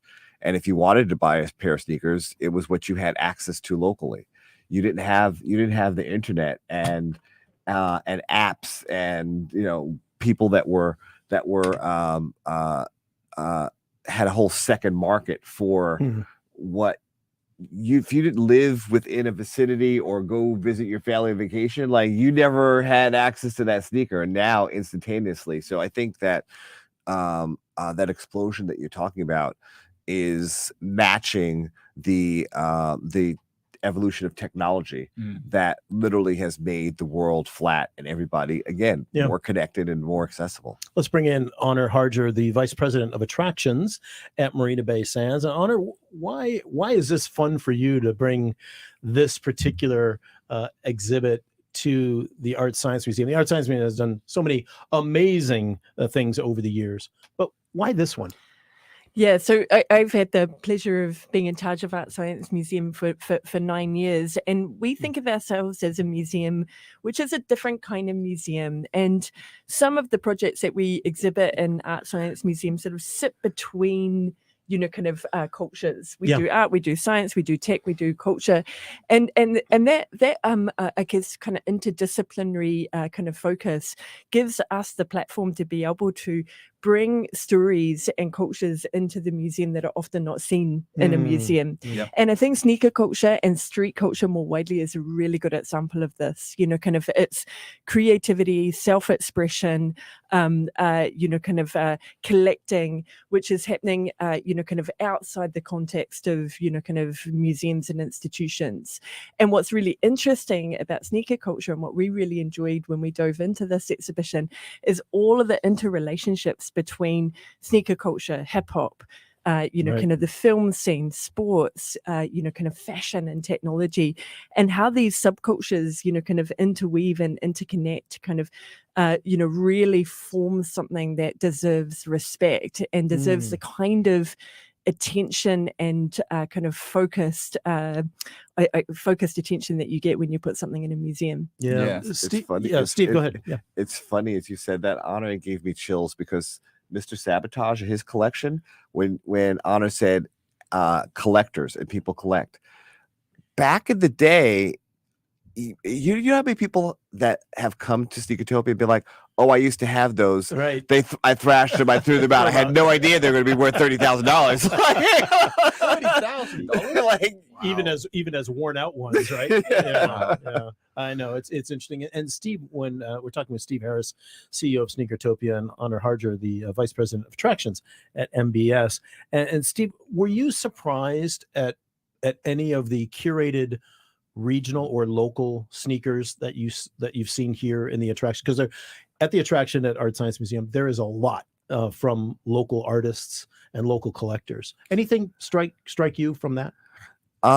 Surprised in some of the items and artifacts, you mean? Yeah. I'm just talking about Mr. Sabotage, like I've met people that have a couple of pairs like he has, but to have such an extensive collection of that time period of Jordans and Dunks and the different colorways, and the one thing, like, a lot of people don't realize there is a the story behind every single sneaker. So when you see Sabotage, is just that we have a lot of sneakers there, but just his collection alone, like we talk about the artifacts in one place, and telling the story of, like, he has the jerseys next to it, so you're like, oh, okay, that's why they made that color, because they made the Dunks for for each college, and it's just. Tell us about Sabotage a little bit for those of our listeners that might not be familiar. Oh, you could tell about Sabotage, Anna. So Mr. Sabotage is a sneaker customizer who's globally renowned. He's been kind of designing sneakers, but also, customizing sneakers for over 20 years. And he's from Singapore. Nice. And so, being able to bring, a true Singapore legend kind of into the museum with his own collection, as we heard, he's got one of the most extraordinary collection of Nike Dunks maybe in the world, and he's very generously loaned us a pretty decent snapshot of that collection, plus also his own creations, going all the way back to the creation of his studio, and it was actually really amazing, kind of being with him and Steve and the international artists for the press conference, because they all knew who he was. Like, he's a legend. Fantastic. But they had met him. Yes. And so, like, they were meeting him in the press conference, and it was quite a moment. Like, you really kind of felt the sort of meeting of minds between this local legend, these international kind of legends, and that's a lovely thing to be able to facilitate. And then sneaker culture is about sharing, admiring, and even so you have Mr. Sabotage. You have, is his name Mandeep? Yeah, Mandeep Chopra, Yeah, who's the Mandeep. founder of Limited Edition, here in And Singapore. his collection, like so the pair of Nike airbags is from his personal collection.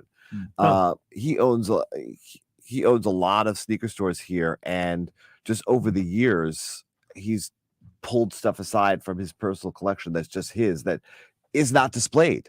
A lot that's another thing about collectors, is they're so excited to have that opportunity to actually display them for the public to see, because it just sits in their house or in their recording studio. Well, let me ask you about that, because you mentioned there's over 100 limited edition sneakers on display. How do you choose? I mean, what is it you're looking for that you think, yes, that can go into Sneakertopia? What is it you're looking for?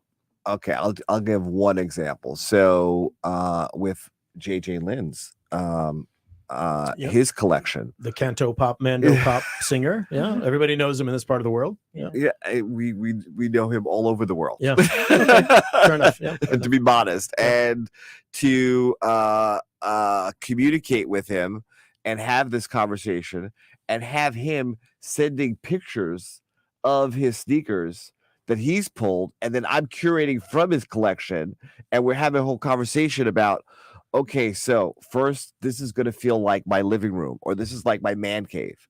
This is I'm going to lend you guys artwork. I've got this Supreme Louis Vuitton trunk. Like, okay, so what goes with, what would match, what would feel the vibe and tone? So it's like when you're curating, it's based on the totality of where it is, how it's going to be seen, and the feeling that the visitor is going to have an experience in each section as they are in that section, and as they flow to the next section and leave that section. Yeah, fantastic. Max is in the studio with us. My son, our intern, 13 years old. He's Max. Sneaker crazy, and he's got a question for you. How has the newer generation inspired you across the years? How has the newer generation inspired me? In terms of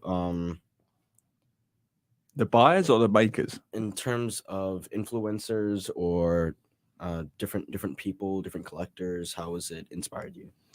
It changes with generations, doesn't it? I mean, my last connection was skateboarding in California in the 80s when I was in college there, right? And Vans, right? That's what we had. So, but it's changed. It changes generationally somewhat, doesn't it? Yes. I'd say that the new generation has inspired me in 3 different ways. One, in the which is probably the most important, the one that gives me goosebumps, is in the understanding of finance and money and the currency of investing. That for me is like, when I see that, talking about stock market it's fog, but when you put it in the context of sneakers, like, they get it. They totally get it. I've attended and actually even hosted at a few different sneaker conventions at our Sneakertopia in LA, and some of these young men at the table are like 15, 17 years old. They have a wad of their fanny pack and backpack jammed with cash on the table. They've got $50,000 worth of sneakers, Rolex on. I'm like, oh my god, like, what am I seeing here? Yeah.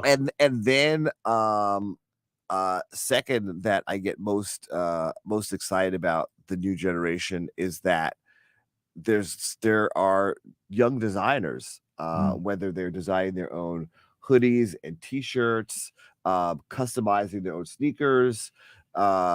It's phenomenal. And your son was one of your inspirations, right? Yes, my son was one of my inspirations, because he was buying and selling and trading back when there was just eBay and Craigslist.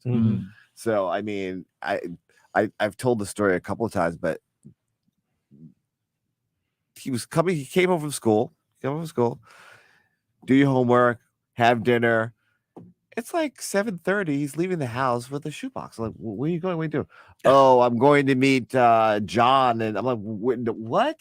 Yeah. So I drive him there. He makes me park across the street. He goes and sees the guy. They talk for like 2 minutes. He comes back with 2 boxes. I'm like, what just happened? What kind of deal is going on here? What just happened? This is happening in Singapore now. This Exactly. kind of thing This is happening globally now. Yeah.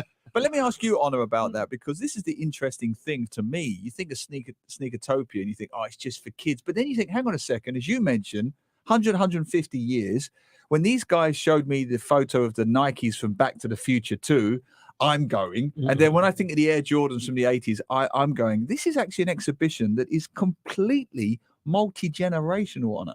It really is, and both in terms of the presentation of the sneakers, but also all of the amazing artists, you know, kind of sports stars and whatnot that are in it. We've got people who are legends from the 80s, obviously, you know, kind of Michael Jordan, LeBron James is very central to the exhibition, just beat the, you know, kind of all-time kind of NBA kind of record. We've got, you know, kind of skateboarders who are just coming through now, very young skateboarders, you know, kind of focused on, in the show, but also the artists.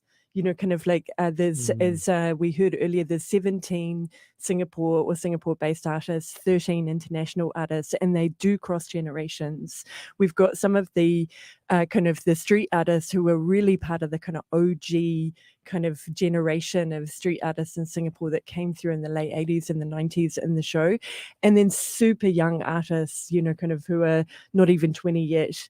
Kind of who are, you know, having their first gallery, you know, kind of exhibitions alongside legends of street art like Tommy Lim, you know, kind of who's joined us from the States, Smollett, who focuses on sustainability in her work, who's joining us from Montreal. So, you know, it really is a kind of international, kind of multi-generational show. Yeah, and it's interesting because it's not just a bunch of sneakers and cases. It's artwork. It's, absolutely. It's videos. It's multidimensional, like you say. I was just about to mention the artwork. So, like when you talk about cross generational, you have the artists that have created and prepared their actual art for display, and then we have artwork that's curated from collectors from their personal collection.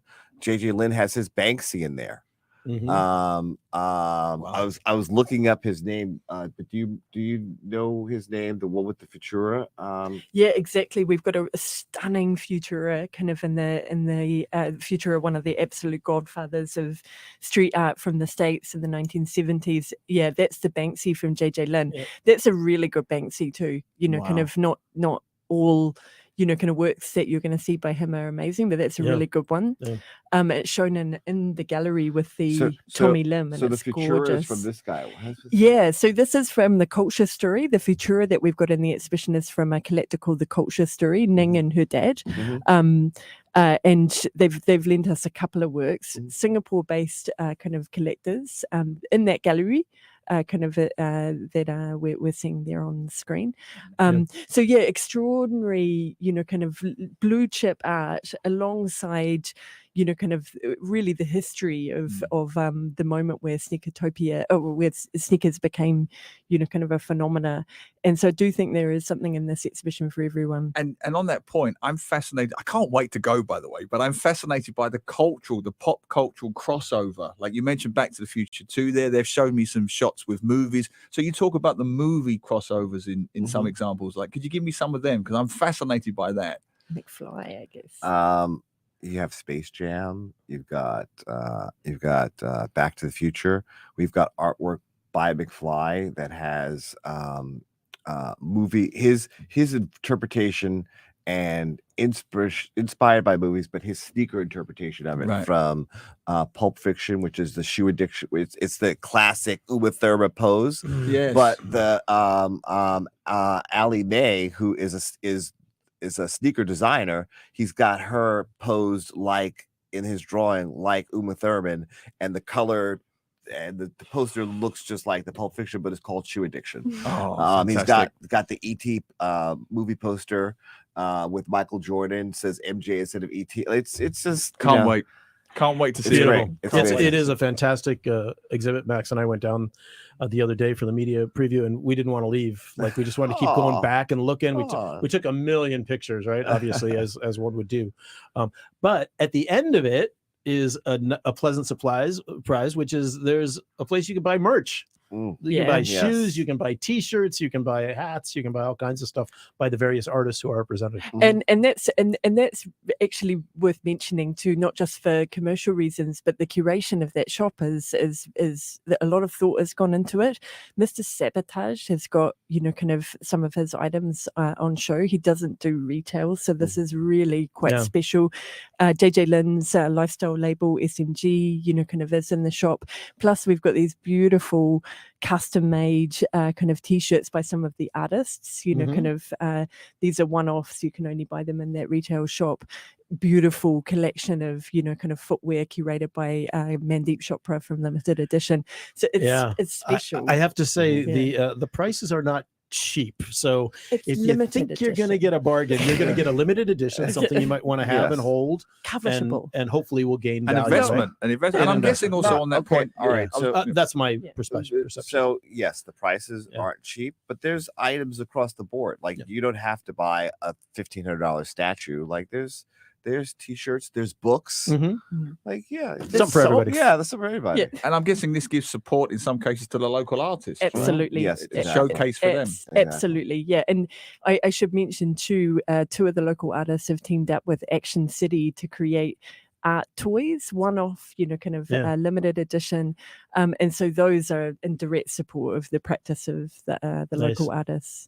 I love Sam. We are excited to have you both here. We do have to leave it now, but I wanted to know what Max's favorite part was. Oh, okay, Max, the spotlight is on you. The Air Mags were probably my favorite because they have been a big inspiration for me in terms of my sneaker love, and I really love those shoes. Yeah. And on that point, briefly, your timing is perfect because I just saw the trailer this week for the new Air movie. Have you seen this trailer? Oh, no, I haven't. Ben Affleck and Matt Damon, the story of the Air Jordan. Oh, even the trailer gave me goosebumps. I'm sure you know all about it. I saw it last night. You saw the film? Saw the trailer. Oh, right. My best friend and business partner is in that film. Marlon Wayans. Oh, really? Yeah. Marlon Wayans. So my background is film and TV. I'm his producing partner for All Unscripted. I saw that. Well, that's a whole nother podcast. You've worked with get him on the show to join us virtually. Join us virtually from the US, huh? But honestly, this trailer gave me goosebumps. Awesome. It looks fantastic. All right, folks, we got to leave it there. But thanks again for coming in. Steve Harris, CEO of Sneakertopia, and Honor Harger, VP of Attractions at Marina Bay Sands. It is starting today. Sneakertopia at the Art Science Museum goes for about 5 months, I believe. Yep, end of July. Yeah, so everybody get down there. It's fascinating, and focuses a lot on local artists too, which is great. Brilliant. Get down, support the local artists. I can't endorse it enough. All right, everybody. Thanks again to both of you for coming on. Thank you for having us. Yeah. Thank you, Max. Saturday morning, only on Money FM 89.3.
try to reach a common ground on the matter. And Singapore's industrial production fell for the fourth straight month in January as the key electronics sector reversed from the previous month's rebound. According to data from the Economic Development Board, production dropped 2.7% on the year, deepening from December's revised 2.6% fall. Excluding the volatile biomedical manufacturing cluster, factory output sank even further, down 6.3% year-on-year, reversing from the 0.3% growth in December. January's performance was also worse than what private sector economists had expected.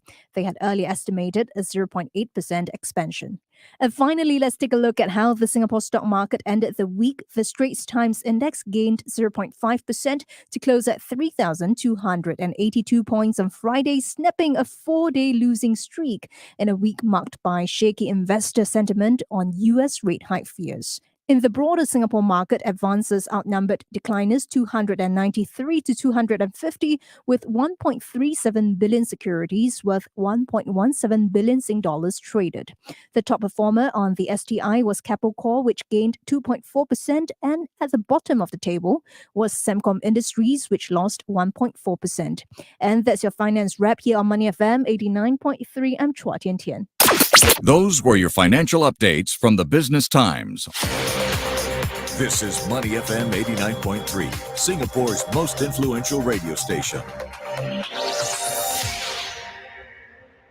Saturday morning, only on Money FM 89.3. Good morning and welcome to our third hour of Saturday morning here on Money FM. Glenn Van Zutphen and Neil Humphreys with you for till noontime or so. And what a great segment with Steve Harris and Honor Harger talking about sneakers. And let me tell you, Sneakertopia at Art Science Museum, you have got to go and see this thing. It's yes, amazing. I am definitely going next week if I find a moment. I really want to see it. But they always, the Art Science Museum always does these really clever designs. You remember the Disney thing?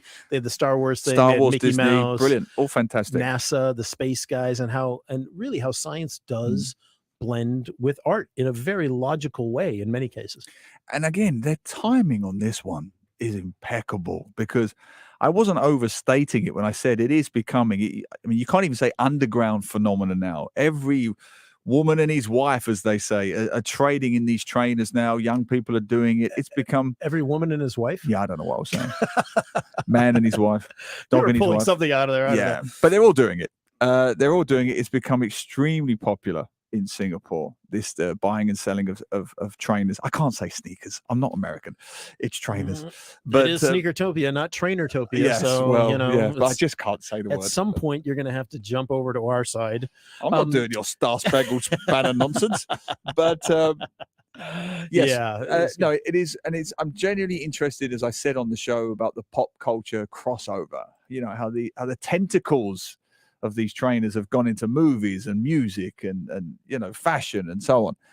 And I'm also interested to see how many comments you indulgently put your son on air, but it's good fun. It was good fun. Fuchi Ren, wow, is that Max's first time speaking on air? LOL, sounds great. Yeah, I think it might be. He might have in last year sometime he might have been on and said something.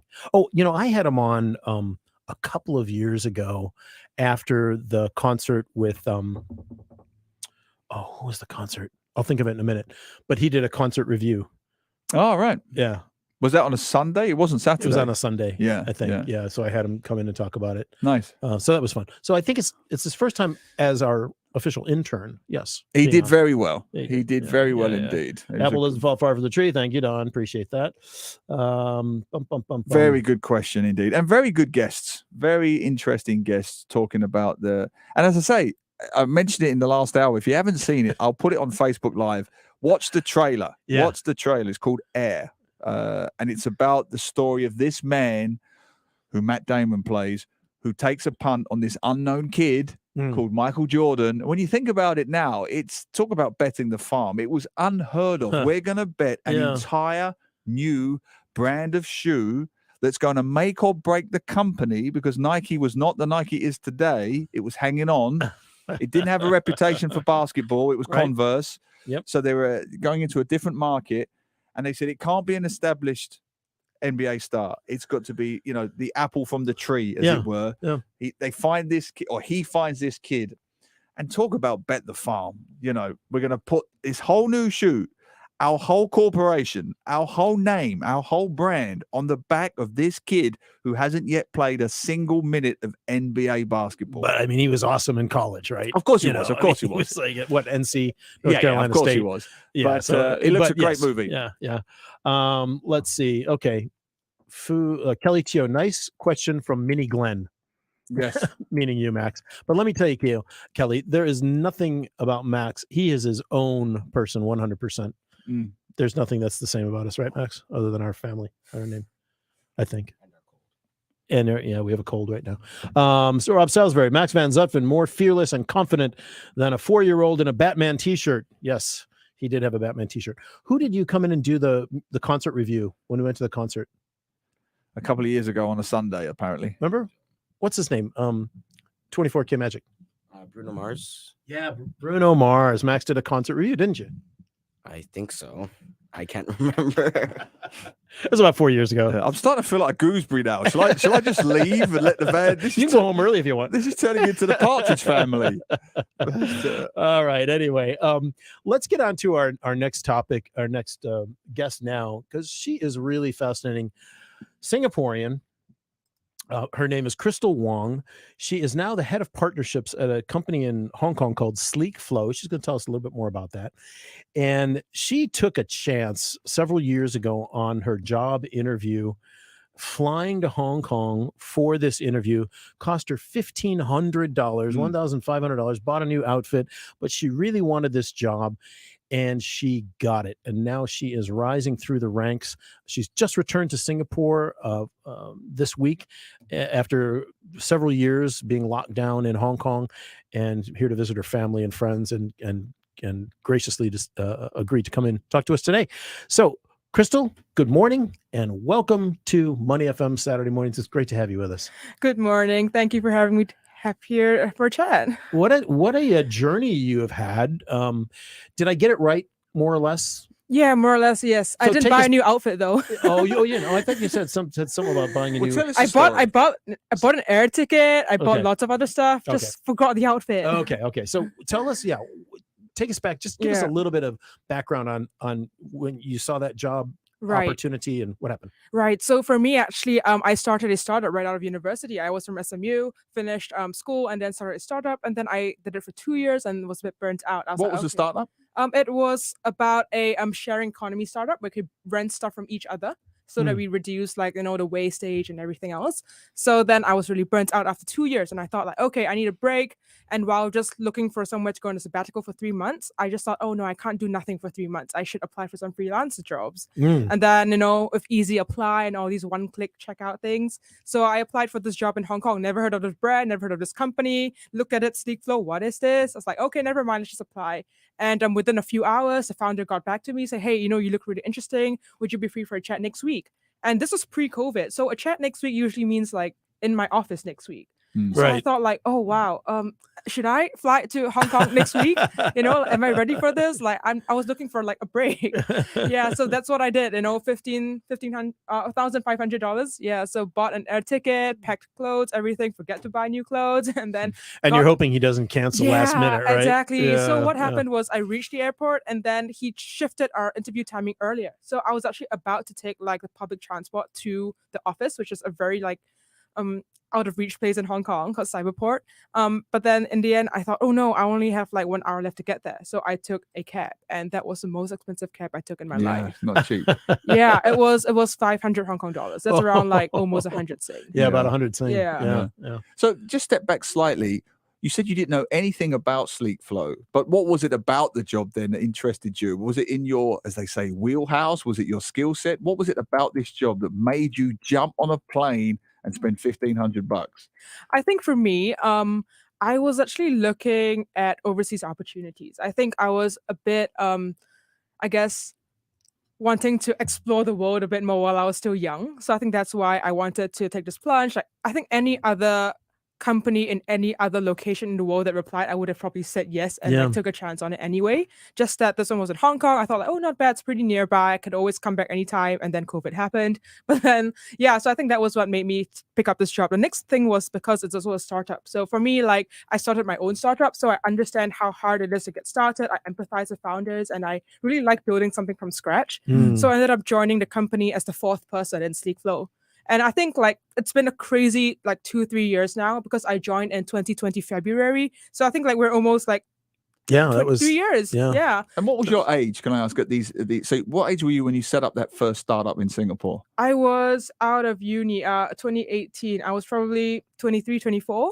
Wow. Yeah. And then you did that for a couple of years. Then 25, you jump on the plane to Hong Kong. Exactly. And then it's crazy because in this past 3 years, we raised money from like Alibaba, from like Target Global, and now we have 100 people. Nice. So it's crazy when like I'm the fourth person, now there's 100 people. Wow. Yeah. We're talking to Crystal Wong, who's the head of partnerships at Sleek Flow in Hong Kong, but she's Singaporean. She's back in town for a little bit of time.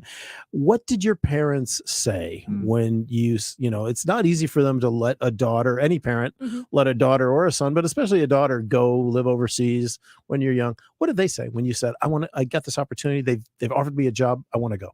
Right. So I didn't ask for their permission. I just told them. I was like, by the way, I just bought a ticket last night. I'm going to Hong Kong next week.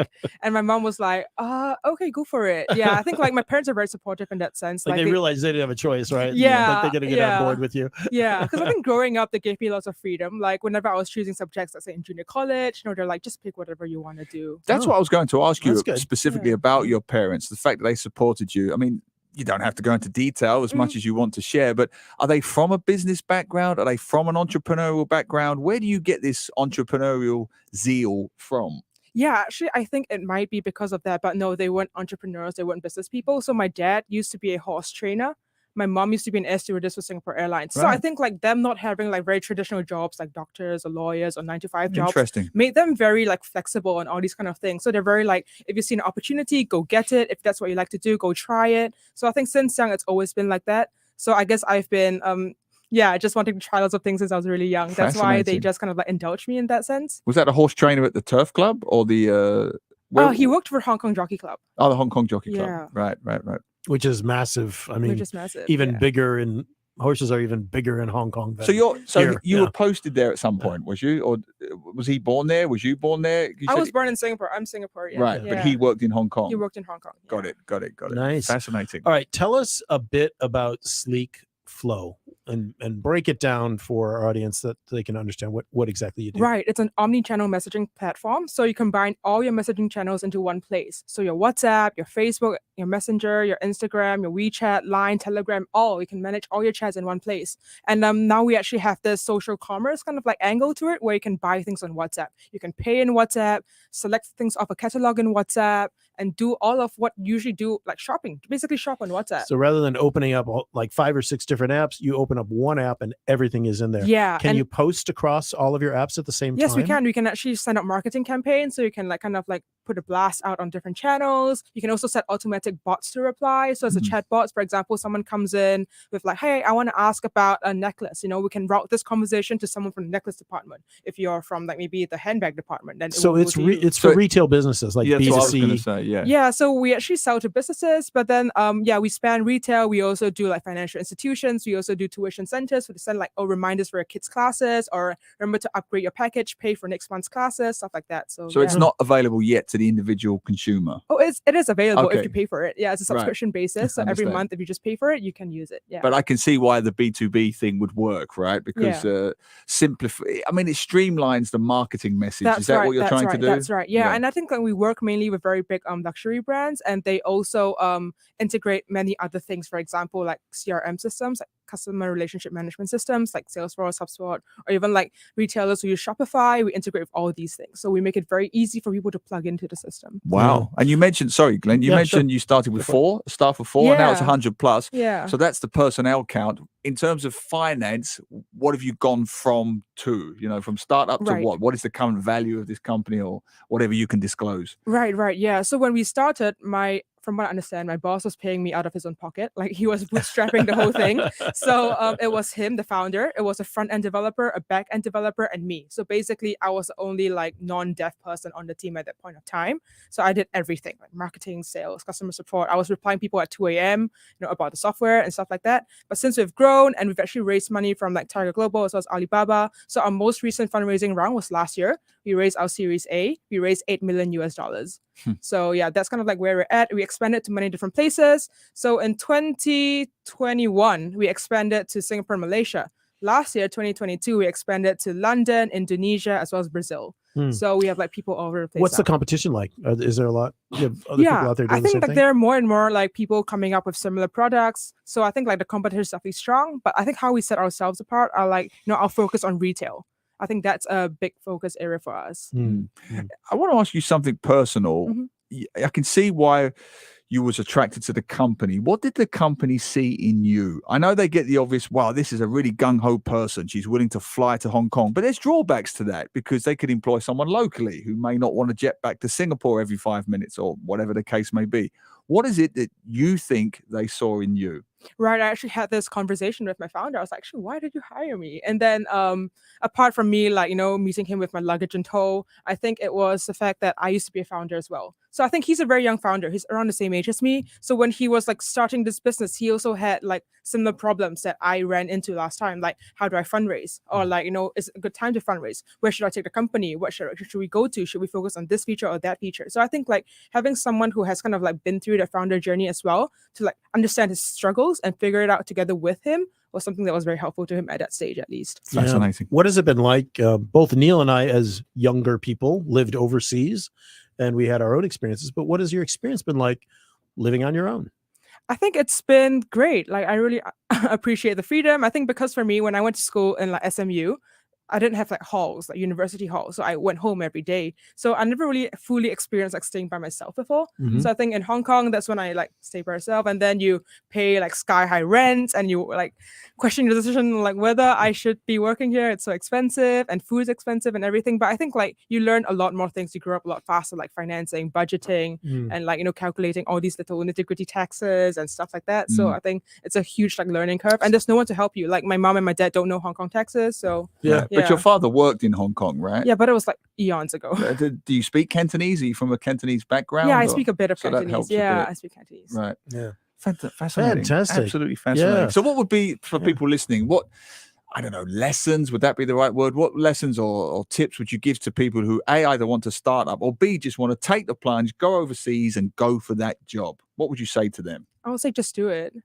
Yeah, just listen to your gut and do it. Like if it feels right, do it. No negatives at all for you? No, I think it's always a learning journey. Like at times, obviously, I regret like, why did I get myself into this job? But then you start seeing something else like, oh, I'm so happy I had this job. I got to try these new things. Like, for example, my role shifted so many times. I was like customer support, sales all in one, and then became more marketing focused. And now I'm leading the whole partnerships team, which is a completely new team in Sleek Flow. So I get to like kind of make some decisions and I get to fly quite a bit as well. So I think like these are upsides that I didn't see very early on. Wow. How does your journey compare with the journey of your cohort at SMU, for example, or some of your other friends from school?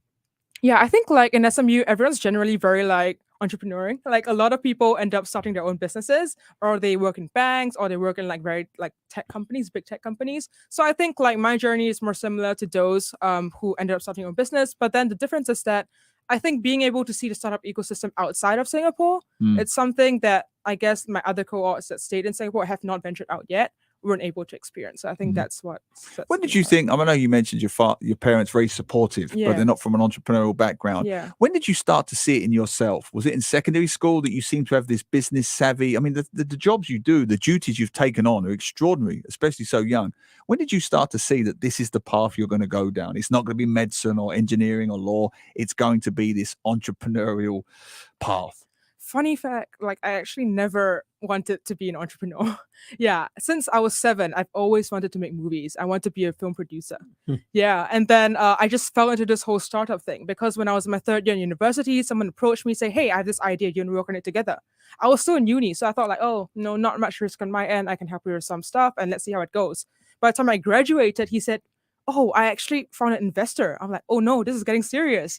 So that's why I ended up like doing this startup for 2 years. And I think that's when I picked up a lot of startup know-how. What did you study at SMU? I studied business. See, movie producers don't generally go into business. So you must have had an idea that you were going that way. No, I think I just had to stay in Singapore for uni. So that was just like the most general degree I could find. Right. So I think that's why I ended up in business. But I do think going to SMU trained like my business mind like, a lot. I literally did not care about the business side of things growing up. I just wanted to make like passion projects, films that I like. And then when you go to SMU and everyone's like about the hustle, about how do I earn more money? How do I get this other client and stuff like that? So I think that framed me a lot in terms of how do I make business decisions? How do I actually plan certain things? So I think SMU is really like the place to be to start your business. Yeah, you talked a little bit, excuse me, before about the value of living overseas, figuring out your life, a little bit of hustle on your own side, apartment living, bills, taxes.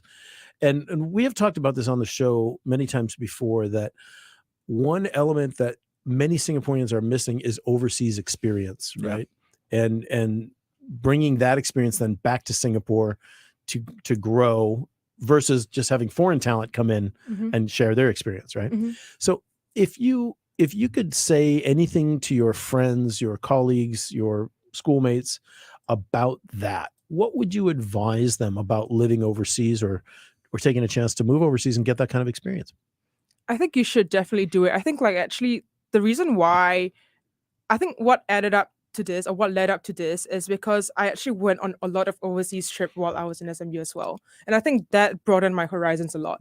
Like in my second year, I went to Xinjiang, China, which was very different from what I expected of China. You know, Xinjiang was like the Muslim part of China. So it didn't look and feel like I was in China, but I was in China. So I think that experience there in my second year. In my third year, I went to Korea for summer school. So again, that was like 6 weeks of living alone, which I thought like, I could do this. And then my last year, I actually went to New York for a business study trip. So again, that was where I saw lots of different tech companies, met lots of different tech people. And that made me feel, oh, I think tech is something that's pretty interesting, but I still want to make films. Like that was my mindset then. So I think like just going to all these different places and sitting at the graduation ceremony while waiting for my name to be called, just thinking back upon all these memories just made me feel, yeah, I want to go and see the world more. I think so. I think like for, I guess, students in uni or anyone else, like if you have the chance, especially while it's like risk-free, go for all the overseas experience, like trips, internships and stuff like that. I think it will definitely mold your worldview. It will change the way you think about things. And I think like it will have an impact on like the way you think and move forward in the future. And do you see that? I mean, in your business community and when you go back and meet your old peers, do you see a difference between, say, folks who have worked and studied overseas versus those who haven't? I mean, what differences do you pick out? Yeah, I think I do see that a lot in my company at the moment. For example, my founder, he studied in the UK. And Wait, is he from Hong Kong? He's from Hong Kong. Right, yeah, okay. And the early few employees also studied overseas. So I think that's just something about them seeing like what's happening on the other side. Maybe that's why he picked me as well, because I studied so-called overseas from Hong Kong's perspective, right? Yeah, so I think like that's what I see is the early difference. But in Singapore, like most of the startup communities, the founders that I kind of like talk to, they all just like started studying in Singapore, started the business in Singapore. Everything was just very Singapore based. And then venturing to Malaysia, Southeast Asia, stuff like that. Crystal, what's next for you? What do you want to do? I really want to make films. Still? Yeah, I still want to make films. So in the meantime, I do enjoy what I'm doing at Sleekflow. I think like it's fun building new products. It's fun growing teams. So for example, I'm back in Singapore now, but like I'm looking to hire more people for my team specifically. So I think that's a very fun part about my role, that I get to fly quite a bit. You think you'll hire Singaporeans? Yeah. We have a Singapore team. To be based here? Or? Yeah, we do. We have 8 people in Singapore now. Right. We have like about 30 in Malaysia, around 10 in Indonesia. So I get to fly to all these places like periodically to like build up partnerships there or to hire people there. So, and excuse my tech ignorance, is Sleekflow the app, the device, is it available in Singapore? Yeah, it is. It is. Okay, so if anyone wants to find out more about it or apply for one of your jobs, where should they go? Head over to sleekflow.io. That's SLEEKFLOW.io. Yeah. Fascinating. Crystal, thank you so much for being with us. Crystal Wong, the head of partnerships for Sleekflow. First of all, we're glad you're back in town. You can have some time with your family and your friends after a long COVID lockdown in Hong Kong. We know it's been brutal there. That's right. For all of you. But thanks for coming in and stay in touch with us. Let us know how your career evolves and whose lives you're starting to change now. Yeah. Because I think that's interesting. Definitely. Yeah. Thank you. Thanks, Crystal.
Saturday morning on Money FM 89.3. Traffic. And there's been a blackout at Loyang Avenue, Loyang Way Junction, so be careful there. And there's been a vehicle breakdown on the CTE towards the SLE after Ang Mo Kio Avenue 1 exit. Roadworks on Middle Road after Waterloo Street. Always roadworks on a Saturday morning. Causeway. Woodlands, 51 minutes into JB. Dropped a little, 17 into Singapore. And at the Tuas second link, I do not know what is happening in Tuas today. Is it Mardi Gras in Tuas? I'd love to know. It's 1 hour and 30 minutes, a record. 1 hour and 30 minutes into JB. So as ever, at all times, we need to maintain lane discipline. Lane discipline. And that was your traffic right here on Money FM If you see anything on 89.3. the roads that we might have missed, you can share it with us via SMS or WhatsApp at 8855-0893.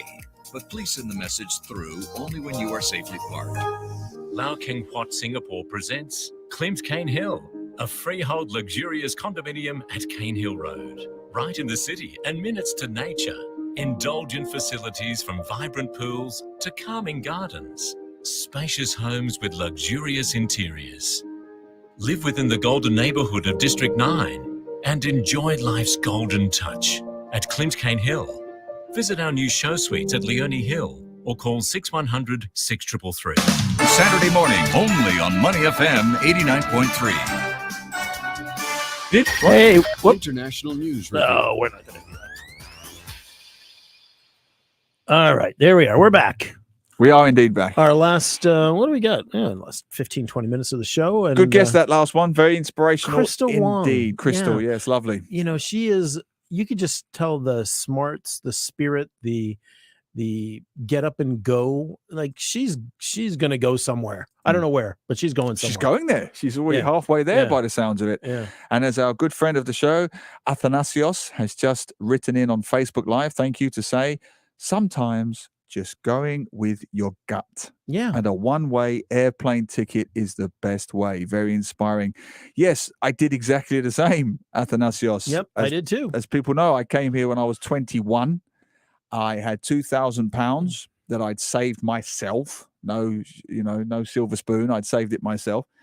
I turned up with my £2,000 and my suitcase. I had no job. And the folks listening to immigration, yes, I know, technically you're supposed to have a job, but I wasn't applying for any job. Yeah. It was just a holiday staying with my good friend who lives in Toparu still. So you just came in on like a tourist visa or whatever. Yeah. I had the 30-day visa. My good friend from university, David, invited me here. So I got the 30 days in November 1996 and just made it up as I went along. There were no contacts. I did not know, apart from David, I did not know a single soul. I had no contacts, no connections, no expat links, nothing. I did the same thing in 1989 going to Japan. I just showed up. I didn't have any connections, nothing. I literally only had the place of a hostel, a youth hostel to stay in. And that was it in Tokyo in 89. And let me tell you, there's nothing is a better motivator than not having work and being hungry and, not knowing what you're doing next. You figure out a way to make stuff happen. Absolutely. And also the flip side to that, at least I hope, I don't see it as often as I wish I did, is that, I stayed here and people know my story. I rented a single room from a crazy landlady and it was me and my future wife in one room. It was 2 Filipino nurses in another room and so on and so on. Not far from here, Toparu, Lorong 8. And what it does, hopefully, is it gives you a shred of perspective that you never forget where you're from. You never forget who you are. And whether you've got $1 million in the bank or 50 cents in the bank, you keep those same values. You got some empathy for others who are doing it. That's the key word. Empathy is the key word. Absolutely. And, you see, and even people that are, if you run into them in the street or see them in the street, and you can tell they're having a hard day. There were times when I lived in Tokyo and nobody talked to me. Yeah. And I was a foreigner, right? In a foreign land. They didn't need to, they weren't required to or whatever. Especially Japan, to be very frank. Especially Japan in the 80s, and that odd moment when somebody even just smiled and acknowledged me and said hello, that like got me through some hard days, you know, Yeah. because you're away from your family, you're away from friends, Is you're away that- from support structures. Yeah. Is that why you're that lunatic now who says hello to every single person at East Coast Park? You know what? Because yes, it is Yeah. partially And because partially because you know the feedback you get, which makes you do it all the more, like I would. Yeah, sometimes it's for a little bit of fun, but you know, I also deeply believe that sometimes you might be the only person that says something nice to another person. Yeah. On that day to that Yeah. person, right? Yeah. You might be the only one. Yeah. And then you might just get them right at that moment when they were at a low point, or maybe not. But either way, you got nothing to lose, right? Absolutely. The Well, trouble, anyway, the that's trouble me. I'm having is that you and I are having this very profound moment about empathy, and I look down at the ground, and I'm faced by your son's bottom, and I didn't know it was there. Well, he's collecting the I know gear and all that stuff. I was and about to give the context. Don't worry. He's being a very good sub producer. He is indeed. Producer in training intern. Yeah. And he's getting all our gear put together. He's doing Anyway, a fine job. Kelly Cho has written in to say, I'm true. And Kelly, your paranoia in this case is not warranted. Don't worry. But she says, I'm truly sorry if it's due to my earlier asking about no sound that resulted in both Glenn and Neil having to wear headsets for the whole morning. Just to provide context, my phone software was upgraded last night and I had to reset. Kelly, thank you, but no, it has nothing to do with you. This is me mostly trying to be more professional. Glenn, to his credit, usually wears the headphones anyway, and I now wear them as well. Yeah.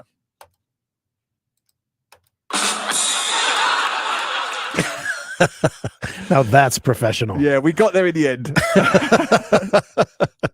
Anyway, thanks, Kelly, for that. Hey, we have so many good comments today. Athanasios, sometimes just going with your gut and a one-way airplane ticket is the best way. You are so right about that, my friend. That is just sink or swim time. Yeah, you know, I just read that comment, right? Yeah, I know, but I was just reading it again because I Okay. really liked it. No, it is. I really agree. liked it. I yeah. agree. I agree. And that's exactly the way I approached my trip, and thank you for that. And still do, by the way. I still have this slightly trite comment I give to people, but I do believe in its sincerity when I say to young people, shall I do this? Shall I do that? And I always say the same line, which is, I still don't know what I want to be when I grow up. I have an idea. I know roughly the direction I'm going in, but that idea of, you know, month to month, year to year, take what comes your way.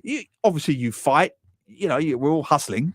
There's an element of that. I'm not saying there isn't, but I like the idea of what's today going to bring, what's this year going to bring, as opposed to just that endless monotonous grind, you know?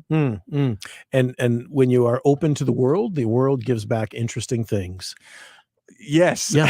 It does. It does. Not all of them are comfortable or great or profitable, but you will always learn something from it. Absolutely. Anyway. And poor Kelly has just written back to say, Kelly. Thank you, Glenn and No, Neil. you're welcome. Okay, Kelly, now I'll tell you the truth. It was all your fault. No, it was. Good timing on that. Finally, he used it correctly. And no, Kelly, it wasn't. I was joking. We're very happy for all of you that have joined us today, and I am I'm really grateful to Ben Horton for trying his best. You know, we have been planning for a week, actually 2 weeks, to get him on today from Antarctica, and you cannot appreciate how many emails we had going back and forth about the tech on this and how it was going to work, and all the challenges, this, you know, really, really profound challenges they have there trying to get in touch with us here, especially trying to do it on StreamYard and Facebook Live and all that. So kudos to Ben and his team, Liz and some of the other folks. They really did a great job. We're looking forward to having Ben in studio in the next couple of weeks as he gets back to Singapore, and he can really give us the full rundown of what they did and how. But that was a great way. I think that was a great way to start the show. Brilliant. And look, I'm going to blow our trumpets a little bit. He hasn't done any other Let's do it. radio. Yeah. He's built a relationship with us. He's been on the show many, many times. So when you kindly asked him, he agreed. He didn't have to do it. As you can clearly see, he literally has better things to do, you know, and he wasn't shy in telling survive. us that. Yeah. Than you know, rushing around to get a clear satellite phone signal. Yeah. So it was fabulous that he took the time to come on. And if you have 5 minutes, 10 minutes, go to YouTube, just type in Ben Horton or the Earth Observatory Singapore. It will come straight up. He made that 20-minute documentary. It's a wonderfully, and I tell you what, it genuinely is a well put together, concise, with the use of graphics, as you mentioned before, 20-minute overview of where we are and what we face. It's a little bit grim, but it doesn't mean we can stick our head in the sand. It's fascinating though. Yeah. And look, we have to understand what's going on our planet. And there are scientists globally that have been studying these phenomena for decades. And he's one of them. And he's one of the top, he's definitely one of the top climate scientists in Asia for sure. And he's doing a great job of trying to put facts and data together to come up with conclusions. Yeah. And that's all you can hope for from a good scientist. And when he can't, what I like about Ben is, I wouldn't say he rubs people up the wrong way. I think that's wrong. I think he hasn't got time to make you feel better. And I like that. Yeah. I like the fact that I'm not here to make you feel better about your carbon emissions or your meat consumption or your gas guzzling car. I'm here to tell you the facts. Whether you choose to accept, well, you can't not accept facts, but whether you choose to stick your head in the sand and live your life in denial, that's on you. But I'm telling you now, if we don't change, this is what's going to happen. I'm not here as a scientist to make you feel better. Yeah, he's good. Yeah, he's very good that way. About your life choices. Yep. I love it. Totally. I personally love it. Our guest Clement Ong was really fantastic. We have to give him some sort of an award or prize from the Asian Civilizations Museum and Peranakan Museum. His walking tour through the Peranakan Museum in the 10 o'clock hour today was fantastic. And I totally want to encourage all of you to get back in touch with the Peranakan Museum if you've not been there at all, or if it's been 4 years like the rest of us since it closed. It is open again. It looks like it's beautiful. They've done a great job with it. Yeah, have you been? I couldn't make that. You went to the media tour? Oh no, not since it's reopened. Before, same, before the pandemic. Yeah, but it's been years. I mean, probably 5-6 years at least. At least, since maybe more for me actually. But they've also closed off the street there too. So now it's more of a pedestrian street, and they have planter boxes there with the original plants from the original botanic garden that started right on that street, right in that neighborhood, right by SMU. So they've brought in all these planter boxes, and so they've recreated a mini botanic garden from the 19th century. Yeah, it's fantastic. And we've got to and we've got to give a shout out to the guests that really brought young Max alive. It was like he'd put his fingers in a plug socket. The switch got turned on. Just came on Frankenstein style, didn't he? Like Dr. Frankenstein had pulled the lever. But when we had our folks on from Steve Harris and Honor Harger, from Sneakertopia, absolutely fabulous. And it made me think, I'm not getting the violins out, but I will. I grew up quite poor, as you know, and I couldn't afford, not in a million years, those sneakers, the trainers, even then, the regular, which is why, as I'm wearing now, I have developed this slight fetish for, all brands are available for Adidas or Adidas, as the Americans like to say, because I couldn't afford them as a kid. We say Adidas. Yeah. It's Adidas, but it's a German company. I'm just saying, that's what we say. That's how they market it too. They market them as Adidas. They do, Adidas. Yeah. Yes. Anyway, okay. But never had them as a kid. So I have developed a slight Imelda Marcos, a slight obsession with these shoes. Whereas when I go back to the UK, I tend to get 3, 4, 5 pairs. Yeah. Mostly because I literally can't get my size here. Yeah, it's practical, right? You can't find your size in this town. You got motorboats over there. I do. US 13. Oh my gosh, they're huge. But so it resonated with me on many different levels, as I'm sure it will it is a multi-generational exhibit. Well, and I have to plead my own ignorance about the depth and breadth and super like high level quality of our Singaporean based artists who are doing sneakers, who are doing street art, that I artwork. knew, But there's like so many of them. I knew there were a few, but there's a lot, and it's a very, very dynamic community. I really want to get more of that community on this show because I want to learn more about it. Yeah, we'll get someone. I know someone who does it. Yeah. I'll get someone on. But so that was really fun for me to hear about that. And they've done it again. Art Science Museum, exhibition after exhibition. They keep churning them out. Good quality stuff. Never been to a bad one there. No, never been. And they have the ongoing ones where you can go in and play with the shapes on the wall and the calming music, and It's always fun to go, no matter what's going on there. And they stock my children's books there as well. Not that that's a reason to go there. I knew we would bring it back to you at some point. But I just thought I should add that as well. Well, you had to, didn't you? I did, yeah. Your publisher requires it. Absolutely. What's going on this week for you? What is going on this week for me? Next week, I'm back doing the workshops and such like. This weekend, workshops and such like. I love that. So British. Daughter tomorrow has just informed me yesterday that she's starting a touch rugby thing. Okay. She did it at school, loved it so much that now she wants to join a team, do it outside. And you know what? First world problems. Yes. She has a trial lesson tomorrow morning at 8 a.m. For what? Touch rugby. To join the rugby. team. Yeah, Okay. they do the trial lesson first. Oh, nice. And it's just that my wife, as do I, she works very, very hard. And I just really wanted her to have that lie in, but we've got to get up early because, again, first world problems. This touch rugby thing is at Dempsey, which is not a place I particularly go to very often. It's not convenient for you but at all. But it's not accessible in any way, shape, or form, Dempsey. Yeah. It'll take us about 20, 25 minutes to get there. But anyway, 8 o'clock in the morning. First world problems. First world problems. What about you?